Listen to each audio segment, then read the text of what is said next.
हरे कृष्णा। तो कल और 2 दिन हम चर्चा कर रहे थे सनातन गोस्वामी की। तो कल हमने चर्चा की थी कि किस प्रकार से सनातन गोस्वामी का प्राकट्य होता है और मुस्लिम शासक के यहाँ वो अपना कार्य करते हैं और चैतन्य महाप्रभु से उनकी मुलाकात रामकेली में होती है। उसके पश्चात वो चैतन्य महाप्रभु के चरणों की सेवा करने के लिए निकलना चाहते हैं। तो ऐसे रूप गोस्वामी सनातन गोस्वामी को चैतन्य महाप्रभु मिलते हैं और उनको नाम प्रदान करते हैं। एक को रूप और दूसरे को सनातन। उसके पश्चात सनातन गोस्वामी उस स्थान छोड़कर भाग जाते हैं और चैतन्य महाप्रभु को वाराणसी में मिलते हैं। वाराणसी में मिलने के पश्चात चैतन्य महाप्रभु उनको 2 महीने के लिए द्वादश जो दशाश्वमेध घाट है वहाँ शिक्षा प्रदान करते हैं।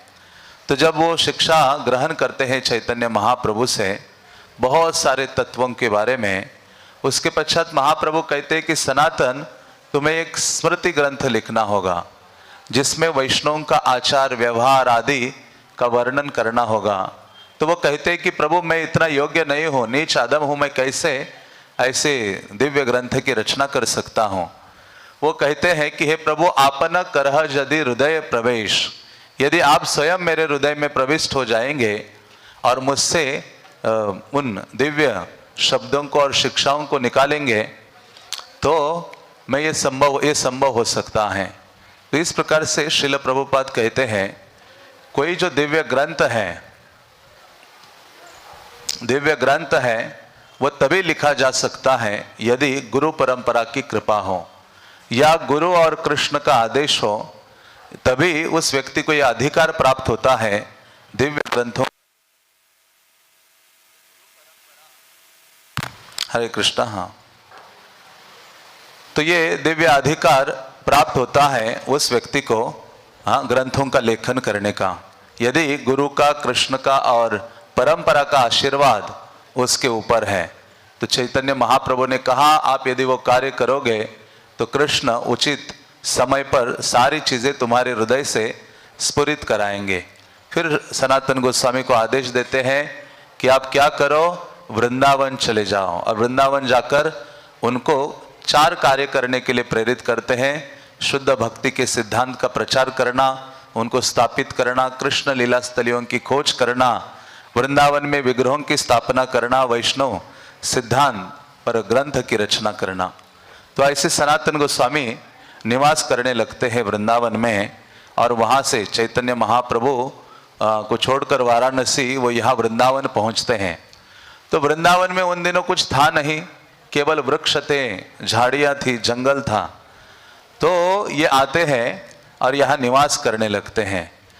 कृष्णदास कविराज कहते हैं महाविरक्त सनातन भ्रमे न वने वने प्रतिवृक्ष प्रतिकूले रहे रात्रि दिने। तो सनातन गोस्वामी इतने विरक्त थे कि अलग अलग वन में अलग अलग वृक्ष के नीचे एक एक रात्रि अपने बिताते थे। कभी किसी कुंज में झाड़ियों में रहते थे। मथुरा महात्म्य शास्त्र संग्रह करिया लुप्त तीर्थ प्रकट कैला वने ते भ्रमिया। तो फिर उन्होंने मथुरा वृंदावन का महिमा जिन ग्रंथों में वर्णित है ऐसी पुस्तकों को एकत्रित करना शुरू किया और उनका अध्ययन किया और जो लुप्त तीर्थ हैं, राधा कृष्ण की लीलाओं की जो स्थलियां हैं, उनको प्रकट करने के लिए वो वन में भ्रमण करने लगे। तो इस प्रकार से सनातन गोस्वामी यहाँ निवास करने लगते हैं। बल्कि वो जब आते हैं तो सुबुद्धि राय से मिलते हैं। चैतन्य महाप्रभु ने इससे पूर्व जो सबसे पहले एक भक्त भेजे थे वृंदावन, उनका नाम सुबुद्धि राय था। और सुबुद्धि राय क्या करते थे, कोई भी बंगाल से वैष्णव आता था उसकी सेवा करते थे। सुबुद्धि राय लकड़ियाँ एकत्रित करते थे और लकड़ियाँ एकत्रित करके उनको बेचा करते थे और बेचने के पश्चात सुबुद्धि राय उससे जो धन आता था, बंगाली भक्त जो आते थे यहाँ, उनको यहाँ चावल मिलना मुश्किल होता था। तो चने चावल आदि की व्यवस्था करते थे, उनका देखभाल करते थे। तो सनातन गोस्वामी सुबुद्धि राय से मिलते हैं और सुबुद्धि राय के निकट वो रहते हैं। तो ऐसे यहाँ रहे और जब वो पहुँचे तो ये रूप गोस्वामी और उनके जो भाई है अनुपम, ये पहले ही वृंदावन में थे, लेकिन वृंदावन से वो यहाँ से निकल पड़े चैतन्य महाप्रभु को मिलने के लिए। और चैतन्य महाप्रभु को मिलने के लिए जाते हैं, लेकिन यहाँ सनातन गोस्वामी जब पहुंचे तो उनको न्यूज मिला कि आपके जो दोनों भ्राता हैं वो अभी यहाँ नहीं है, वो दोनों जगन्नाथपुरी गए हैं। तो सनातन गोस्वामी ने सोचा कि मुझे भी जगन्नाथपुरी जाना चाहिए, जाकर मुझे चैतन्य महाप्रभु से मिलना है फिर से। हाँ, तो सनातन गोस्वामी फिर से यहाँ से वृंदावन से जगन्नाथपुरी के लिए निकलते हैं। झारीकट जंगल से वे जाते हैं, वो उपवास करते हैं, खराब पानी जो भी उनको रास्ते में मिल रहा था उसको पीते हुए जाते हैं। तो जब ऐसे सनातन गोस्वामी जा रहे थे तो उनको खुजली का रोग हो गया, जिसमें से तरल पदार्थ, शरीर में कई सारे घाव हो गए पूरे शरीर में, उसमें से पीप, गंदा तरल पदार्थ बहने लगा, उसकी दुर्गंध आने लगी।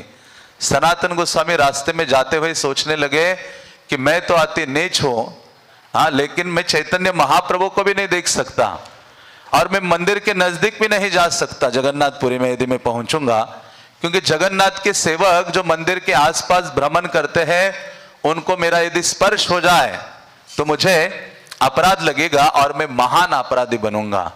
इसलिए सनातन गोस्वामी कहते हैं कि ये शरीर इतना गंदा हो गया है, इससे अच्छा है कि इस शरीर को ही मैं त्याग देता हूं, क्योंकि ये सारे दुखों का कारण है। इसलिए मैं सारे दुखों से दूर हो जाऊंगा यदि इस शरीर को त्याग दूंगा और मुझे अच्छी गति मिलेगी। वो सोचने लगे कैसे मैं मरना चाहता हूं। सनातन गोस्वामी कहते जगन्नाथपुरी में पहुंचूंगा, जगन्नाथ रथ यात्रा है बेन बाहिर, तार रथ चाकाय छाड़ी मो ये शरीर। कहते जब जगन्नाथ जी अपना मंदिर छोड़कर बाहर आएंगे और जब निकलेंगे रथ के ऊपर, तो उस रथ के पहिए के नीचे मैं अपने शरीर को त्यागना चाहता हूं, मृत्यु को प्राप्त होना चाहता हूं। तो इस प्रकार से सनातन गोस्वामी रास्ते में चलते चलते इस प्रकार से सोच रहे थे और वो कह रहे थे, सोच रहे थे कि मैं जगन्नाथ को देखूंगा और चैतन्य महाप्रभु वहां नृत्य कर रहे होंगे, उनका भी दर्शन मुझे प्राप्त हो जाएगा और मैं महाप्रभु के उपस्थिति में अपने शरीर को छोड़ूंगा और यही मेरे जीवन में सबसे बड़ा वर होगा। तो इस प्रकार से वो पहुंचते हैं जगन्नाथपुरी। जगन्नाथपुरी पहुंचने के पश्चात वो हरिदास ठाकुर का स्थान ढूंढते हैं। हरिदास ठाकुर वहां सिद्ध बकुल नामक स्थान में रुके थे और वह हरिदास ठाकुर का छोटा सा कुटिया था जो चैतन्य महाप्रभु ने उनको बना के दिया था। वहां वो गए, उनके निकट रहने लगे। तो दूसरे दिन चैतन्य महाप्रभु आए। चैतन्य महाप्रभु का प्रतिदिन ये नियम था, सुबह समंदर स्नान करते थे, जाकर जगन्नाथ का दर्शन करते थे और जगन्नाथ का प्रसाद लेकर हरिदास ठाकुर के पास पहुंचते थे, क्योंकि हरिदास ठाकुर को मंदिर में प्रवेश नहीं था, लेकिन सतत वो नाम लेते थे। इसके प्रभाव से जो स्वयं भगवान है उनको दर्शन देने के लिए पहुंच जाते थे, हाँ, उनके निकट। तो महाप्रभु साक्षात कृष्ण है या जगन्नाथ है, वो जाते थे हरिदास ठाकुर के पास, प्रतिदिन मिलने जाते थे, क्योंकि हरिदास ठाकुर को कहा एक स्थान में बैठकर हरि नाम लो, हरि नाम लेने से सभी जो सिद्धियां हैं वो तुम्हें प्राप्त होगी। इसलिए नाम के प्रति जो आकर्षण है हरिदास ठाकुर का वो सर्वोपरि है। तो ऐसे चैतन्य महाप्रभु उनको मिलने गए। जैसे ही मिलने गए तो वहां उन्होंने देखा हरिदास ठाकुर को और हरिदास ठाकुर को देखते हुए हरिदास ठाकुर का आलिंगन किया। हरिदास ठाकुर कहते कि हे प्रभु, आपको देखो ये सनातन आपको प्रणाम कर रहा है। जैसे ही सनातन का नाम सुना, बहुत दिनों के बाद चैतन्य महाप्रभु मिले थे, तुरंत महाप्रभु आश्चर्यचकित हो जाते हैं और सनातन गोस्वामी का आलिंगन करने के लिए आलिंगन करना चाहते हैं, लेकिन सनातन गोस्वामी पीछे हटते हैं। सनातन गोस्वामी कहते हैं प्रभु मेरा स्पर्श नहीं कीजिए, आपको पता नहीं मैं नीच जाति का हूं, आदम हूं, और आपने देख रहे हो मेरे शरीर में इतने घाव हो गए हैं, सारा जो ये पीप है उससे वो निकल रहा है, दुर्गंध फैली है यहाँ। तो लेकिन चैतन्य महाप्रभु ने कुछ सोचा नहीं, सनातन गोस्वामी की बात को उन्होंने स्वीकारा नहीं, माना नहीं। चैतन्य महाप्रभु ने बलपूर्वक सनातन गोस्वामी को लिया, उनका आलिंगन किया, और जैसे आलिंगन किया सनातन गोस्वामी के शरीर में जितने घाव गंदगी थी, पीप निकल रहा था, वो सारा चैतन्य महाप्रभु के शरीर में लग जाता है। चैतन्य महाप्रभु सनातन गोस्वामी को स्वीकार करते हैं। तो सनातन गोस्वामी को जब मिले महाप्रभु तो सभी भक्तों के बारे में पूछा, वृंदावन में जो थे सबके बारे में पूछा। सनातन गोस्वामी ने सारा उनको वृत्तांत सुनाया और चैतन्य महाप्रभु ने कहा कि देखो अभी अभी तुम्हारे जो 2 भाई हैं वो यहाँ आए थे और लगभग 10 महीने के लिए जगन्नाथपुरी में मेरे साथ उन्होंने निवास किया था, लेकिन आपके जो अभी सबसे छोटे भाई है अनुपम, वो अब नहीं रहे, उन्होंने शरीर त्याग कर दिया है। वो भगवान राम का दृढ़ भक्त था। तो सनातन गोस्वामी थोड़ा दुखी हो जाते हैं, क्योंकि उनके जो भाई है वो तीनों भाई भगवान के महान भक्त थे। सनातन गोस्वामी कहते हैं कि हे चैतन्य महाप्रभु, हम सबका जन्म निम्न कुल में हुआ है और हमारा जो परिवार है अधार्मिक कार्यों में लगा हुआ था, लेकिन आपने कभी उनकी घृणा नहीं की हम सबकी।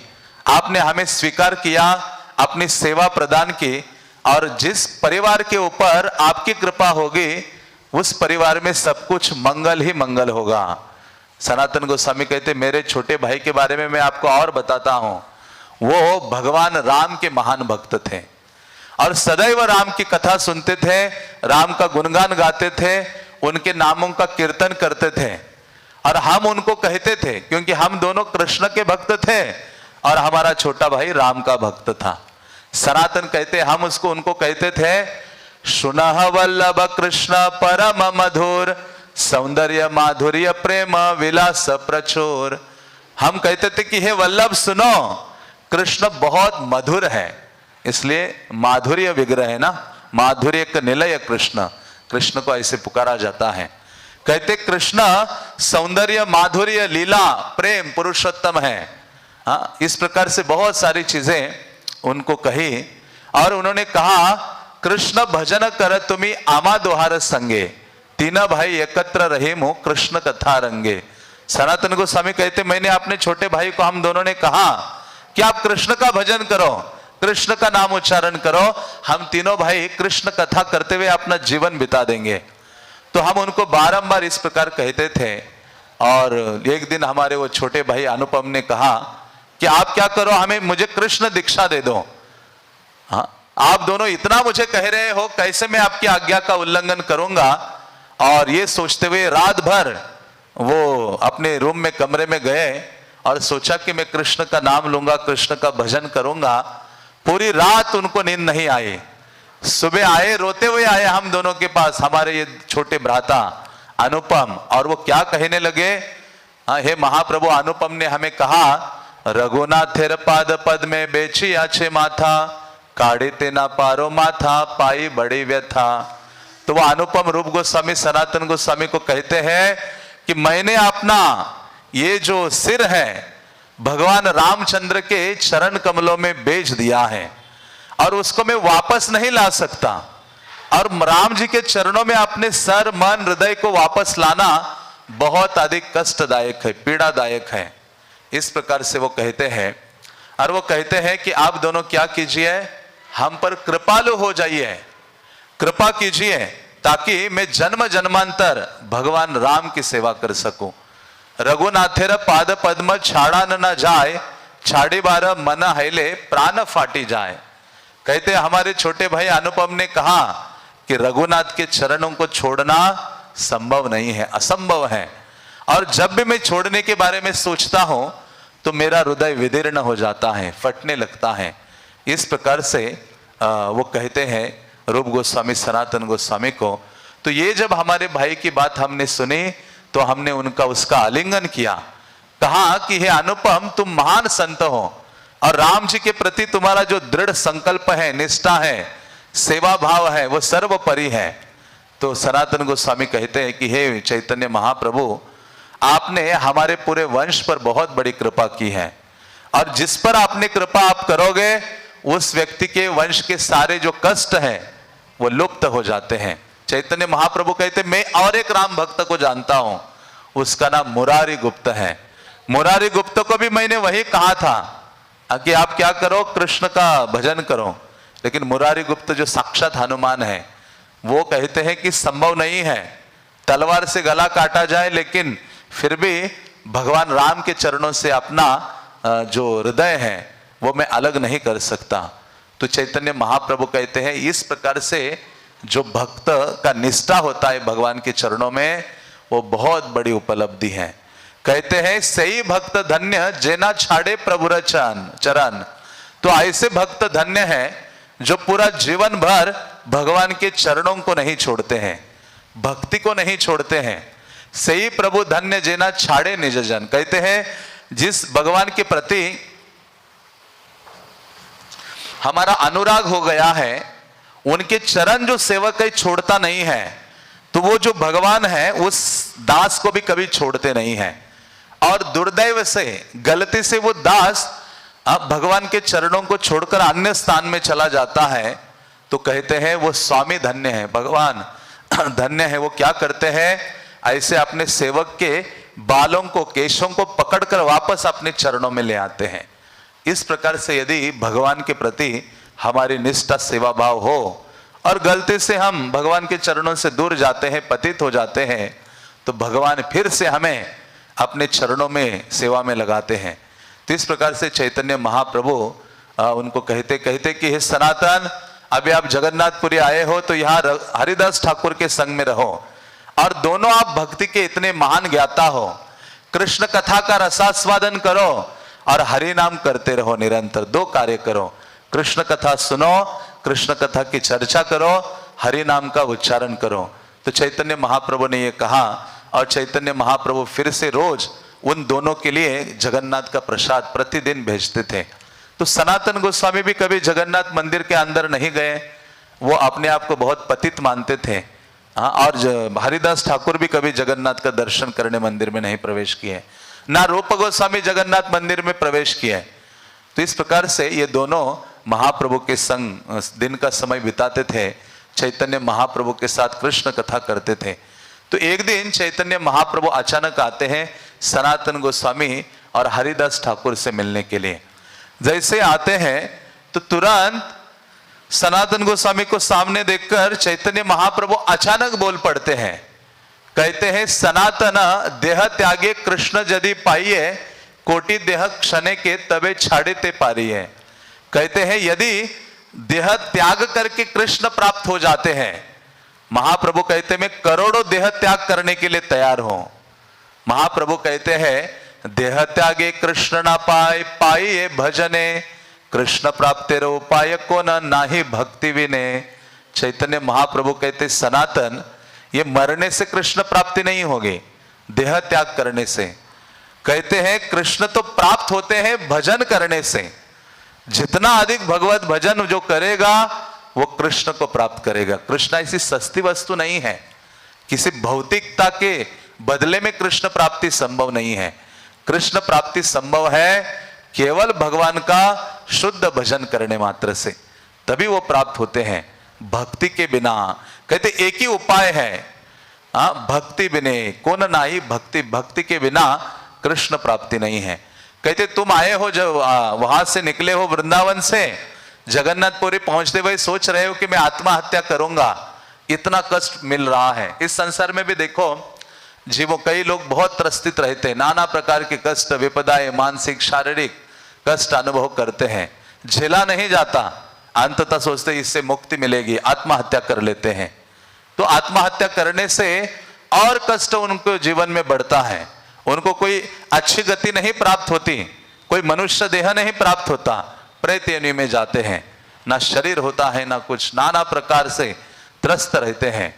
तो चैतन्य महाप्रभु कहते हैं जैसे आत्महत्या करने जैसे जो कर्म होते हैं वो तमोगुण से प्रेरित होते हैं, और तमोगुण के कारण रजोगुण के कारण मनुष्य समझ नहीं पाता कि कृष्ण कौन है। इसलिए कृष्ण को समझने के लिए कम से कम सत्व गुण में आना पड़ेगा, रजो तमोगुण से नहीं।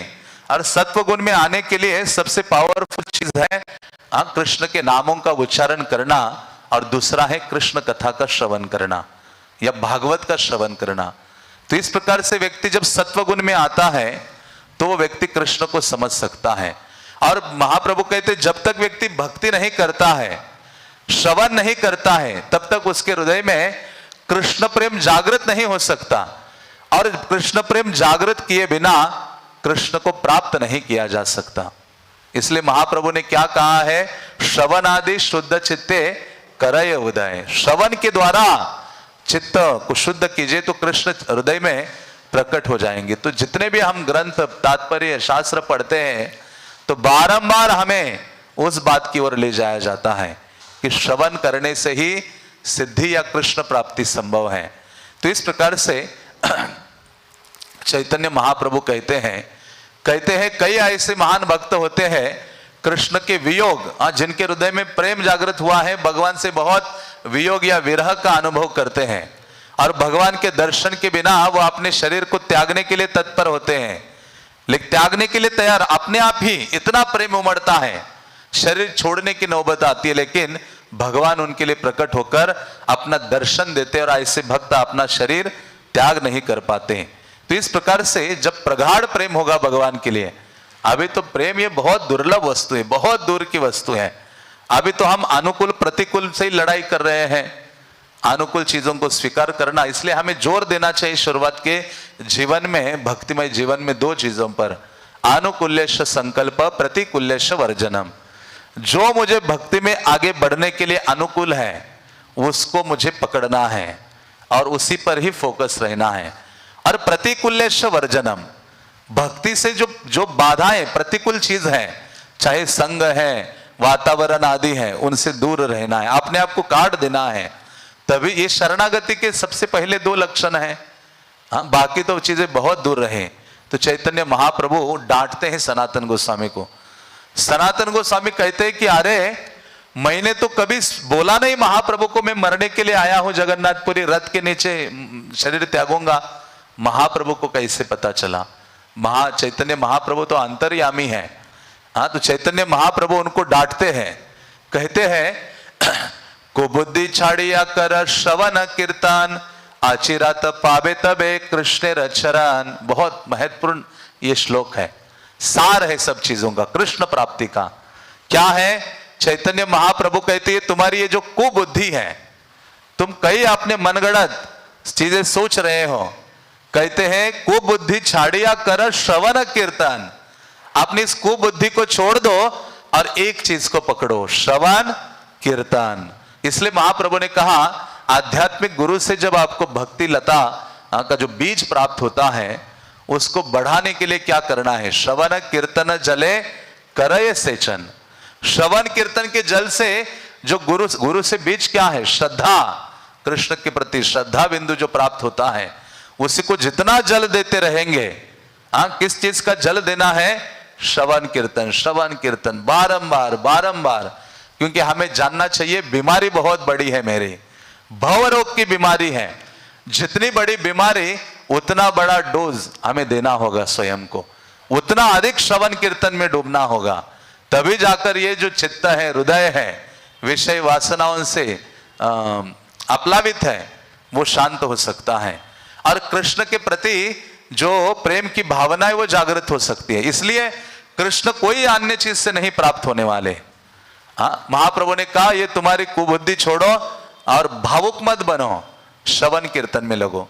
लोग आते वृंदावन राधे राधे करते हुए भ्रमण करते हैं और वो श्रवण कीर्तन में कोई रुचि नहीं रखते, तो कृष्ण प्राप्ति नहीं होगी।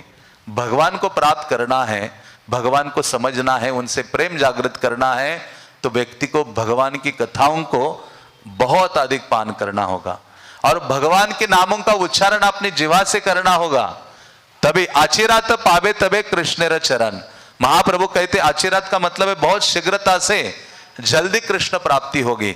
नीच जाति न है कृष्ण भजन अयोग्य, सतकुल विप्र न है भजन योग्य। महाप्रभु कहते चाहे आप कितने ही घृणित परिवार में जन्म लिया हो, आप अयोग्य नहीं हो। और कोई व्यक्ति उच्च ब्राह्मण कुल में भी जन्म लिया है तो ऐसा नहीं कि वो भजन करने के लिए योग्य है। जय भजे से बड़ अभक्त ही न छार, कृष्ण भजने ना ही जाति कुलादि विचार। कहते जहां मर्जी आपका जन्म हुआ हो, जो मर्जी आपकी योग्यता हो, लेकिन क्या करना है? जय भजे से ही बड़ा। जिस स्थिति में हम हो, चाहे स्त्री हो, पुरुष हो, बालक हो, वृद्ध हो, अज्ञानी हो, पंडित हो, किसी भी स्थिति में क्यों ना हो, वो व्यक्ति सबसे बड़ा है जो व्यक्ति कृष्ण का भजन करता है, कृष्ण के नामों का उच्चारण करता है, कथा सुनता है, उनकी सेवा में लगा है। दिनेर अधिक दया करे भगवान, कुलीन पंडित धनिर बड़ा अभिमान। महाप्रभु कहते जो अधिक विनम्र, दीन, दयाल, विनयशील होता है उस पर भगवान अधिक दिन दुखियों पर अधिक कृपा करते हैं। जो कुलीन है, विद्वान है, धनी है, उनको अपने पदों का थोड़ा गर्व घमंड होता है, भगवान उन पर कृपा नहीं करते, बहुत टाइम लगता है। इसलिए महाप्रभु ने कहा भजन करो। तो भजन क्या करना चाहिए? सनातन गोस्वामी महाप्रभु कहते भजनेर मध्य श्रेष्ठ नवविधा भक्ति, कृष्ण प्रेम कृष्ण दिते धरे महाशक्ति। भजन करना है तो क्या करना है? नवविधा भक्ति, जो प्रहलाद महाराज ने बताई है। श्रवणम कीर्तनम विष्णु स्मरणम पाद सेवनम अर्चनम वंदनम दास्यम सख्यम आत्मनिवेदनम। कहते हैं इनमें इनका पालन करो। इसमें से किसी भी एक चीज को आप पकड़ लेते हो तो क्या देता है ये? दिते धरे महाशक्ति। कृष्ण प्रेम कृष्ण दिते, कृष्ण प्रेम देती है ये चीज और कृष्ण को भी दे देती है। इतनी महान शक्ति ये धारण करते। इसलिए कलियुग के जीवों के लिए श्रवण कीर्तन बहुत महत्वपूर्ण है। श्रवण कीर्तन होगा तभी स्मरण कर पाएंगे, बाकी अन्य चीजें। इसलिए हमें अपना हित चाहते हैं हम, तो जीवन में इस बात को पकड़ के रखना होगा। मुझे अपने अंतिम श्वास तक जितना अधिक अवसर मिले कृष्ण की कथा को सुनना है, कृष्ण के नामों को अपनी जिह्वा से उच्चारित करना है, कृष्ण की कथा को अपनी जिह्वा से उच्चारित करना है। बस इसी में डूबते रहना है, इसी में गोते लगाना है। उसका चित्त इतना आप्लावित हो जाएगा, भौतिक संसार में रहकर भी इस भौतिक जगत का वो व्यक्ति नहीं होगा। पद्म पत्रमि वाम्बसः, गीता में कृष्ण कहते हैं ना, जो पद्म है, कमल का पुष्प कीचड़ या जल में होता है लेकिन वो उसका स्पर्श नहीं करता, इसलिए और प्रभावित नहीं होता संसार के कष्टों से, विपदाओं से। कभी मानसिक अशांति, उसको निराशा आदि से प्रभावित नहीं होगा, क्योंकि वो ये धीरे धीरे अनुभव कर पाएगा कि मैं कौन हूं, जीवेर स्वरूप, मेरा स्वरूप कृष्ण दासत्व है और मैं ये शरीर नहीं हूं, पंच महाभूतों का मैं पुतला नहीं हूं। हाँ, और पृथ्वी जल वायु आदि आकाश का वो जान लेता है कि मैं भगवान का शाश्वत अंश हूं, आत्मा हूं। बहुत शीघ्रता से अनुभूति कर पाता है। इसलिए श्रील प्रभुपाद ने सार हमें दिया है। इसलिए जीवन बहुत कम है, समय बहुत कम है, मृत्यु बहुत निकट है, वृद्धावस्था बहुत निकट है, कोई बड़ी बीमारी आएगी। इसलिए कहते हमारे साथ काल सर्प ऐसा हमें निगलते जा रहा है। हम 50 की आयु हो गई, 60, 70, 20, ये काल सर्प ने हमें निगल लिया है और थोड़ा सा अंदर जाना बाकी है। हम कहते हैं अभी मृत्यु आएगी, अरे प्रत्येक दिन हम मर रहे हैं। आयु बड़ी है मतलब सर्प ने हमें अभी निकाल लिया है कि आप अभी थोड़े से बचे हो अंदर जाने के लिए। तो इसलिए इस चीज को बढ़ाना होगा। तो महाप्रभु कहते हैं कि ये नवदा भक्ति कृष्ण देते हैं, कृष्ण प्रेम देता है। तार मध्य सर्वश्रेष्ठ नाम संकीर्तन, निरपराधे नाम लैले पाए प्रेमधन। सनातन गोस्वामी को कहा कि इन सबसे श्रेष्ठ क्या है? नाम संकीर्तन, भगवान के नामों का उच्चारण करना, भगवान के नामों का जप करना, यह सर्वश्रेष्ठ विधि है। और सारे ग्रंथ, सारे आचार्य, सारे धर्म हमें हरि नाम की ओर ले जाते हैं। हरिदास ठाकुर, भक्तिविनोद ठाकुर कहते हैं, नाम बिना किछु नाहि कार 14 भुवन माझे। ये 14 लोकों में नाम के अलावा कुछ लेने योग्य वस्तु नहीं है। भक्तिविनोद ठाकुर कहते हैं कृष्ण गोलोक वृंदावन में अपनी तिजोरी रखते हैं और उस तिजोरी में क्या रखते हैं? नामेर, कहते हैं नाम रूपी जो धन है कृष्णेर भंडारे, कृष्ण के तिजोरी में नाम रूपी धन रहता है। इतना महत्वपूर्ण है। तो इस प्रकार से ये बात सब सुनकर सनातन गोस्वामी को आश्चर्य होता है कि मेरा जो ये विचार था आत्महत्या करने का, ये चैतन्य महाप्रभु को अच्छा नहीं लगा और उन्होंने ये निष्कर्ष निकाला कि चैतन्य महाप्रभु भूत वर्तमान भविष्य आदि को जानने वाले हैं। तुरंत चैतन्य महाप्रभु के चरणों में गिर पड़ते हैं और कहते हैं कि हे प्रभु, आप बहुत कृपाद्र हो, आपने मुझे सही समय में यह अवगत कराया है। आप तो स्वतंत्र परमेश्वर हो, मैं एक कठपुतली की तरह हूं। आप चाहते हैं मैं उसी प्रकार से नाचता हूं, तो आप मेरे ऊपर कृपा कीजिए। हाँ, मुझ में बहुत सारे दुर्गुण हैं। तो चैतन्य महाप्रभु कहते हैं, हाँ, उनको कहते हैं, प्रभु कहे तुम्हारा देह मोर निज धन। चैतन्य महाप्रभु कहते तुम्हारा ये जो शरीर है ना, ये मेरा धन है। तुम्हें मोरे करी अच्छा आत्मसमर्पण, और ये शरीर तुमने मुझे समर्पित किया है। ये भी बहुत महत्वपूर्ण बात है। जब व्यक्ति दीक्षा लेता है आध्यात्मिक गुरु से, और दीक्षा लेने के पश्चात उस व्यक्ति का उस शरीर पर अपना कोई अधिकार नहीं रहता है। वो शरीर किसका हो गया है? अभी गुरु और कृष्ण का हो गया है। इस बात को यदि स्वीकार नहीं करना है तो उस व्यक्ति ने दीक्षा नहीं लेनी चाहिए। केवल नाम के लिए दीक्षा लेकर, नया नाम लेकर नाम को बताने रहने से कोई भगवत प्राप्ति नहीं हो सकती। दीक्षा लेने का अर्थ नहीं कि आपको कृष्ण मिल गए। दीक्षा लेने का अर्थ है कि आपने एक कॉलेज में, एक संप्रदाय में केवल आपने एडमिशन लिया है, बस आपका नाम दर्ज हो गया है। अभी आपको पढ़ाई करनी है। हाँ, वहां प्रोफेसर से वो आपको शिक्षा देंगे, पढ़ाएंगे, उनकी आज्ञा का पालन करना है, प्रैक्टिस करनी है, तब जाकर भगवत लाभ, भगवत प्राप्ति है। तो उसी प्रकार से महाप्रभु ने कहा, सनातन अभी तक तुम मान रहे थे कि ये शरीर तुम्हारा है, अभी इतना सब कुछ छोड़कर मेरे चरणों में समर्पण किया था, तो तुम्हें समझ में आना चाहिए कि ये शरीर तुम्हारा धन नहीं है, ये शरीर मेरा धन है। क्योंकि तुमने इसको समर्पित किया है मेरे चरणों में। परेर द्रव्य तुम्हें केने चाह विनाशिते, धर्मा धर्म विचार की बा नापार करिते। तो ये दूसरों का धन तुम्हें व्यय करने का अधिकार नहीं है, और तुम नहीं जानते हो धर्म क्या है, अधर्म क्या है। तुम्हारा शरीर मोर प्रधान साधन, ये शरीर साधिमो आमी बहु प्रयोजन। सनातन गोस्वामी को कहते हैं कि ये जो तुम्हारा शरीर है ना, ये मेरे लिए, मेरा बहुत बड़ा साधन है, वस्तु है। इस शरीर के द्वारा मुझे बहुत सारा काम लेना है। जैसे शिष्य है, गुरु के चरणों में समर्पित करता है, तो गुरु उस शिष्य के शरीर के माध्यम से कृष्ण की अनंत प्रकार की सेवाएं कराते हैं। हाँ, गुरु लगाते हैं सेवा में, कृष्ण की सेवा करवाते हैं। इसी प्रकार से चैतन्य महाप्रभु ने कहा, तुम्हारा ये शरीर है ना, ये मेरा धन है, वो मेरा है, इससे मुझे बहुत कार्य करने हैं। क्या कार्य करवाने हैं? महाप्रभु ने कहा, भक्त भक्ति कृष्ण प्रेम, वैष्णव के जो कर्तव्य है, वैष्णव के जो गुण है, इनका निर्धारण करना है, उनके बारे में लिखवाना है तुम्हारे माध्यम से। कृष्ण भक्ति कृष्ण प्रेम सेवा प्रवर्तन लुप्त तीर्थ उद्धार आर वैराग्य शिक्षण। इस तुम्हारे शरीर के द्वारा कृष्ण भक्ति क्या है उसके बारे में समझाना है मुझे लोगों को। कृष्ण प्रेम, कृष्ण की सेवा क्या है, उसका प्रचार करवाना है।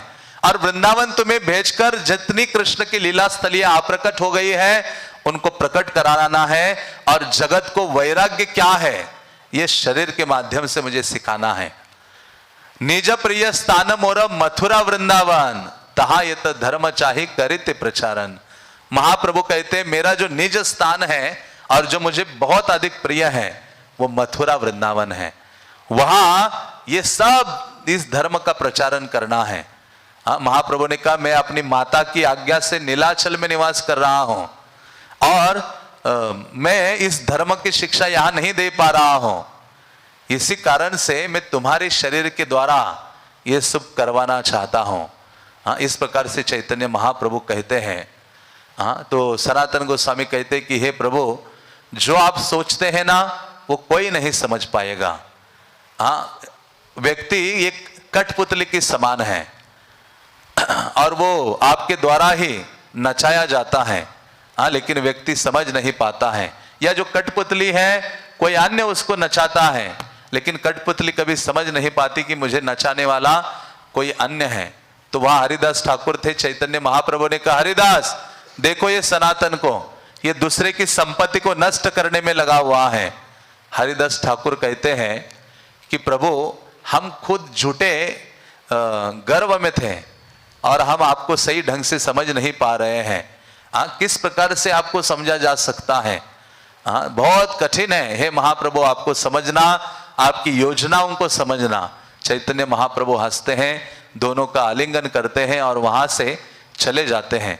जब हरिदास ठाकुर चैतन्य महाप्रभु चले गए और हरिदास ठाकुर सनातन गोस्वामी अपने कुटिया में बैठे थे, तो सनातन गोस्वामी ने हरिदास ठाकुर का आलिंगन किया। नहीं, हरिदास सनातने कहे हरिदास करी आलिंगन, तुम्हारा भाग्यर सीमा ना जाए कथन। हरिदास ठाकुर सनातन गोस्वामी का आलिंगन करते हैं, कहते आप इतने भाग्यशाली हो जिसका वर्णन नहीं किया जा सकता, क्योंकि तुम्हारा देह कहे न प्रभु मोर निज धन, तोमा सम भाग्यवान नाही को न जन। चैतन्य हरिदास ठाकुर कहते कि हे सनातन गोस्वामी, ये कितनी बड़ी बात है, स्वयं भगवान कह रहे कि ये तुम्हारा शरीर मेरा शरीर है। कहते इस संसार में तुमसे अधिक भाग्यवान कोई नहीं है, क्योंकि इस शरीर के द्वारा कृष्ण वो कार्य करना चाहते हैं, वृंदावन में करवाना चाहते हैं, मथुरा में करवाना चाहते हैं।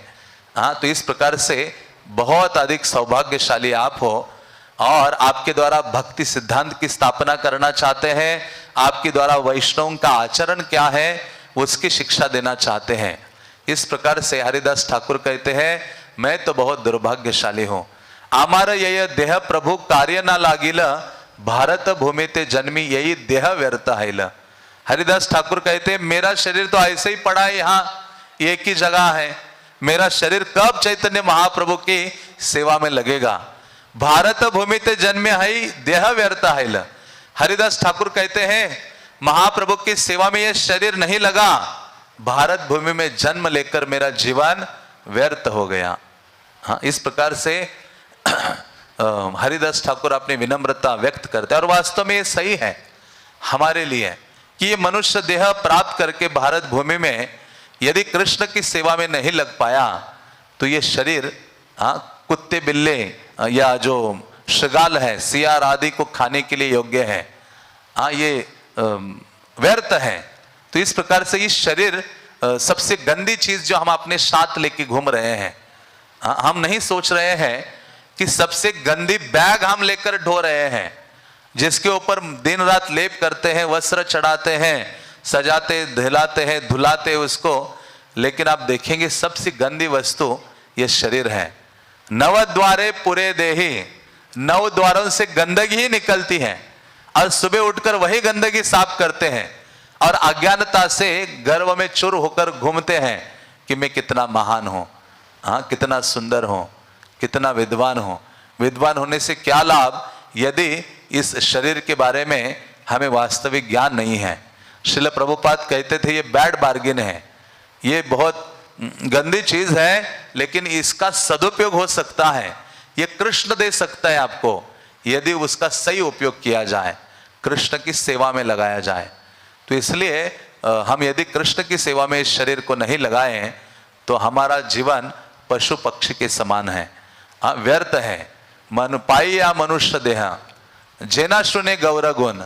चैतन्य चरितमृत कहता है मनुष्य जीवन प्राप्त करके जो चैतन्य महाप्रभु के बारे में नहीं सुनता है, उस तार जन्म व्यर्थ है, उसका जन्म व्यर्थ है। तो इस प्रकार से सनातन गोस्वामी और हरिदास ठाकुर वार्तालाप करते हैं। तो सनातन गोस्वामी कहते हैं सनातन कहे तोमा सब के बाचे आन, महाप्रभु गने तुम्ही महाभाग्यवान। सनातन गोस्वामी कहते हैं कि हे हरिदास ठाकुर, चैतन्य महाप्रभु के जितने भक्त हैं ना, उनमें सबसे भाग्यवान आप हो, क्योंकि चैतन्य महाप्रभु जिस चीज के लिए अवतरित हुए हैं वो कार्य आपके द्वारा करवा रहे हैं। अवतार कार्य प्रभुर नाम प्रचार, प्रभु का कार्य क्या है? नाम का प्रचार वितरण करना है। से ही निज कार्य प्रभु करे न तोमार द्वार, वही कार्य है हरिदास ठाकुर चैतन्य महाप्रभु आपके द्वारा कर रहे हैं। प्रत्यह कर 3 लक्ष नाम संकीर्तन, सबार आगे कर नाम महिमा कथन। तो कहते कि हे हरिदास ठाकुर, आप प्रतिदिन 3 लाख नाम जप करते हो, 192 माला जप करते हो, 22 घंटे हरिदास ठाकुर हरि नाम लेते थे। अब सोचिए, इतना अनुराग था, और जो भी उनको मिलता था उसको हरि नाम के बारे में बताते थे। नाम तत्व के आचार्य हैं, इसलिए चैतन्य महाप्रभु स्वयं मानव शिष्य बनते हैं। एक दिन कहते कि हरिदास मुझे नाम के बारे में सुनाओ। हरिदास ठाकुर नाम की इतनी व्याख्या करते, कई दिनों तक केवल भगवान का नाम क्या वस्तु है उसके बारे में सुनाते हैं। तो सनातन गोस्वामी ऐसे हरिदास ठाकुर को कहते हैं, आपने आचरे केह ना करे प्रचार, प्रचार करे न केह ना करे आचार। कुछ ऐसे लोग होते हैं जो आचरण करते हैं लेकिन प्रचार नहीं करते, और कुछ ऐसे होते हैं प्रचार करते, दूसरों को बहुत कुछ बताएंगे लेकिन अपने जीवन में आचरण नहीं करेंगे। लेकिन सनातन गोस्वामी कहते कि हे हरिदास ठाकुर, आप कैसे हो? बिल्कुल अलग हो। कैसे? आचार प्रचार नामेर करह दुई कार्य, तुम्ही सर्व गुरु तुम्ही जगत तेरा आर्य। कहते हैं कि आप आचरण भी करते हो और प्रचार भी करते हो, इसलिए आप जगत गुरु हो। जगत गुरु का यही लक्षण है, वो आचरण करता है और प्रचार। श्रील प्रभुपाद क्या है? जगत गुरु हैं। श्रील प्रभुपाद ने हर छोटी सी छोटी चीज अपने आचरण में लाकर जगत को सिखाई, कृष्ण भक्ति युक्त, और इसलिए वो जगत गुरु हैं। सबको प्रचार किया। तो ऐसे दोनों वहां रहने लगे और दोनों वहां निवास करके कृष्ण कथा में मग्न होते थे। तो सनातन गोस्वामी जगन्नाथपुरी पहुंचे और चैतन्य महाप्रभु बहुत प्रसन्न थे। तो जगन्नाथपुरी में जितने भक्त थे उनसे उनको मिलवाते हैं, और जो बंगाल से भी भक्त आए थे जगन्नाथपुरी चैतन्य महाप्रभु से मिलने, उनसे भी उनकी मुलाकात करते हैं। और चैतन्य महाप्रभु कहते हैं कि आप सब वैष्णव ये सनातन गोस्वामी के ऊपर कृपा कीजिए, क्योंकि सनातन बहुत बड़ी सेवा करने जा रहा है, वृंदावन जा रहा है, वृंदावन लुप्त हो गया है। वृंदावन के लुप्त तीर्थों को पुनः उजागर करने के लिए इनको आप सबकी आवश्यकता है, कृपा की आवश्यकता है। इसलिए भक्तिमय जीवन में, जैसे शुरुआत से ही हम कह रहे हैं कि भक्तिमय जीवन में हमें भक्तों की कृपा की सदा आवश्यकता है। भक्तों की कृपा आशीर्वाद जितना अधिक होगा, भक्तिमय जीवन उतना ही सुलभ होते जाएगा, सुसुलभ हो जाएगा। ऐसा होगा, प्रभुपाद कहते कि आंखें बंद करके भक्तिमय पाथ पर, ये जो रास्ता है उस पर आप दौड़ने लगोगे कृष्ण की ओर, इतना सरल हो जाएगा। इसलिए धाम में आने का मतलब है कि क्या करते हैं हम? भक्तों के जो आशीर्वाद है उसको इकट्ठा करते हैं, और जितने आशीर्वाद इकट्ठा करते हैं उतना भक्तिमय जीवन सरल हो जाता है। तो ऐसे सनातन गोस्वामी वहां रहे। तो एक दिन चैतन्य महाप्रभु, क्योंकि सनातन गोस्वामी गए थे जगन्नाथपुरी अप्रैल और मई में वहां पहुंचे थे, और मई और जून के महीने में बहुत वहां गर्मी होती है जगन्नाथपुरी में। चैतन्य महाप्रभु ने उनकी एक छोटी सी परीक्षा ली। क्या परीक्षा ली? चैतन्य महाप्रभु यमेश्वर टोटा, यमेश्वर महादेव का मंदिर है समंदर के किनारे, और वहां गदाधर पंडित भी रहते हैं, टोटा गोपीनाथ का मंदिर है। तो चैतन्य महाप्रभु यमेश्वर महादेव का जो बगीचा था वहां गए थे, गार्डन में, और वहां प्रसाद, भक्तों के अनुरोध पर प्रसाद वहां पाने के लिए पहुंचे थे महाप्रभु। दोपहर का समय हो गया था, बहुत गर्मी हो गई थी, मतलब चलना भारी था, और नीचे सारी बालू थी। चैतन्य महाप्रभु वहां थे। चैतन्य महाप्रभु ने आमंत्रण दिया सनातन गोस्वामी को, सनातन आप भी भोजन करने के लिए आना, प्रसादम ग्रहण करने के लिए आना। तो दोपहर का समय था, समंदर का तट था जहां जो बालू है आग की तरह झुलस रही थी, और सनातन गोस्वामी उसी रास्ते से गए, बालू के ऊपर से गए। और जैसे उस रास्ते से गए उनको यह अनुभव नहीं हुआ कि जो बालू है गर्म हो गई है, क्योंकि वो मग्न थे महाप्रभु के चिंतन में, हरिनाम आदि में। उनके तलवे में फपोले बिल्कुल ऐसे पड़ गए, जल गए उनके जो तलवे हैं। जब चैतन्य महाप्रभु के पास वहां पहुंचे तो महाप्रभु ने अपने सेवक गोविंद को कहा कि इनको प्रसाद दीजिए और मेरा उच्चिष्ट महा भी दीजिए। तो सनातन गोस्वामी वो प्रसाद ग्रहण करते हैं, और सनातन गोस्वामी महाप्रभु के पास बैठे थे। तो महाप्रभु ने पूछा, सनातन तुम कौन से मार्ग से आए हो? यहाँ आने के लिए दो मार्ग हैं, एक तो समंदर के किनारे से आओ जहां बालू है, तप्त बालू, दूसरा है जगन्नाथ मंदिर के सामने निकट से आओ। तो सनातन कहता है कि मैं समंदर के तट से आया हूं, वहां बालू के ऊपर से आया हूं। उन्होंने कहा बालू तो इतनी गर्म है, तुम यहां जगन्नाथ मंदिर की ओर से क्यों नहीं आए हो?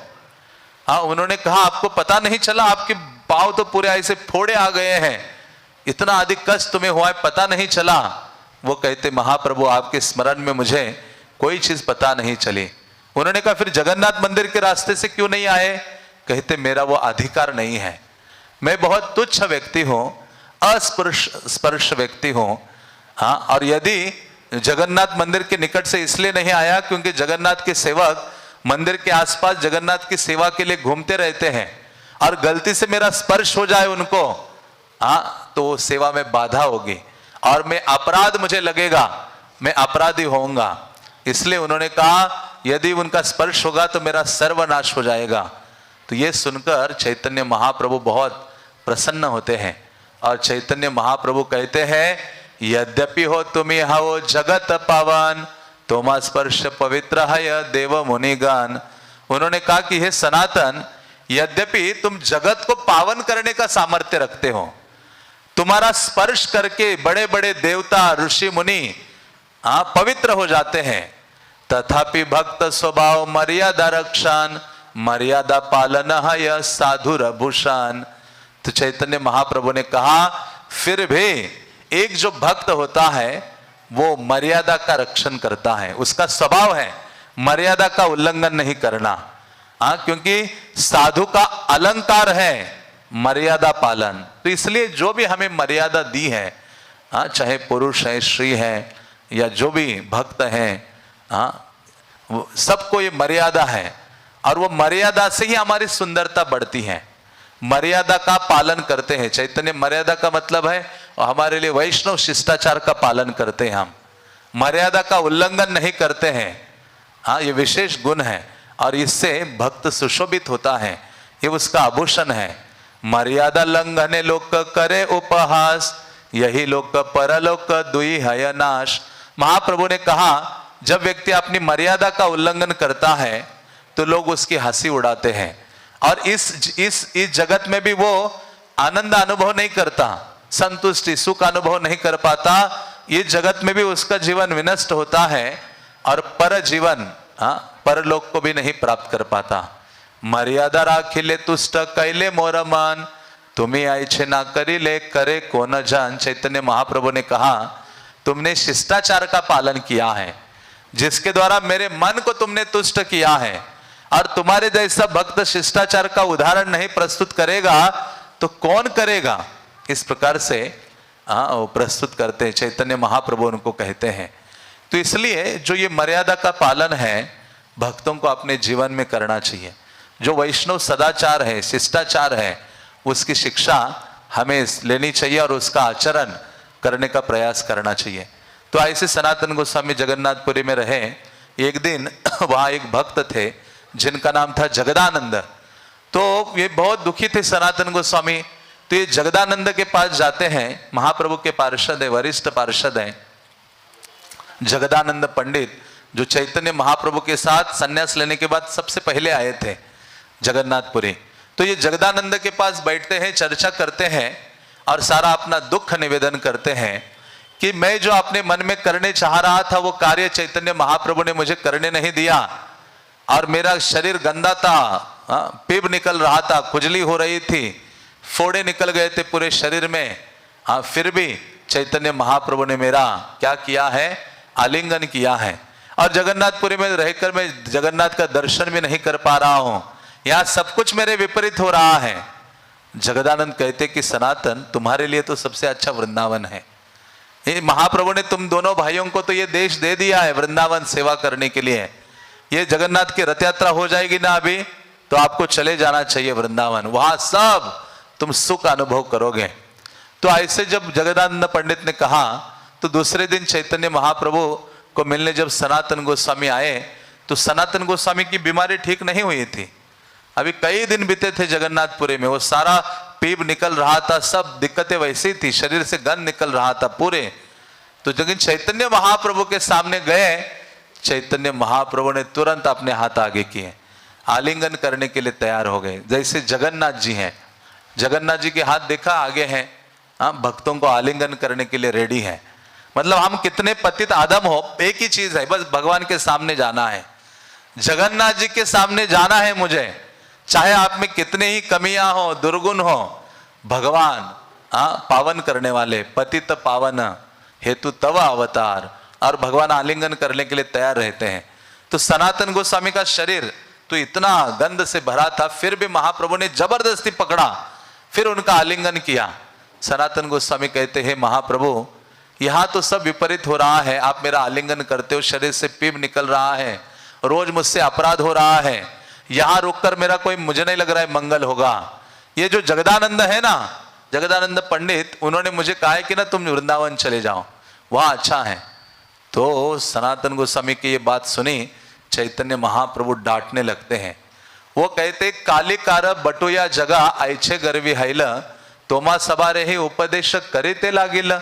ये कल का बेटा बच्चा है जगदानंद, हाँ तुम इतने महान, इतने वरिष्ठ भक्त हो, ये कल का भक्त आकर तुम्हें उपदेश देता है। हाँ, व्यवहारे परमार्थ तुम्हें तार गुरु तुल्य, व्यवहार से देखा जाए तुम तो उसके गुरु के समान हो। वो जानता नहीं अपनी स्थिति को, तुम इतने बड़े हो, कभी कभी तुमसे मैं उपदेश स्वीकार करता हूं, और ये जो जगदानंद है वो तुम्हें उपदेश देता है।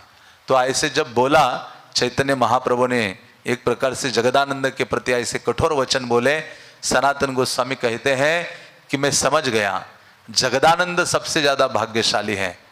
क्योंकि आप उनको जो प्रिय होता है उसी को ही व्यक्ति क्या करता है, डांटता है। जो आध्यात्मिक गुरु डांटते हैं तो जो प्रिय होता है शिष्य उसी को ही डांटते हैं। जो अभी भागने वाला है उसको थोड़ा सा वो करते हैं, प्रशंसा करते थोड़ा धीरे धीरे धीरे। तो इस प्रकार से जो चैतन्य महाप्रभु सनातन गोस्वामी है उनको कह रहे थे, वो कहते कि आप तो जगदानंद को अमृत पिला रहे हो और मुझे कड़वा नीम खिला रहे हो, ये सही नहीं है।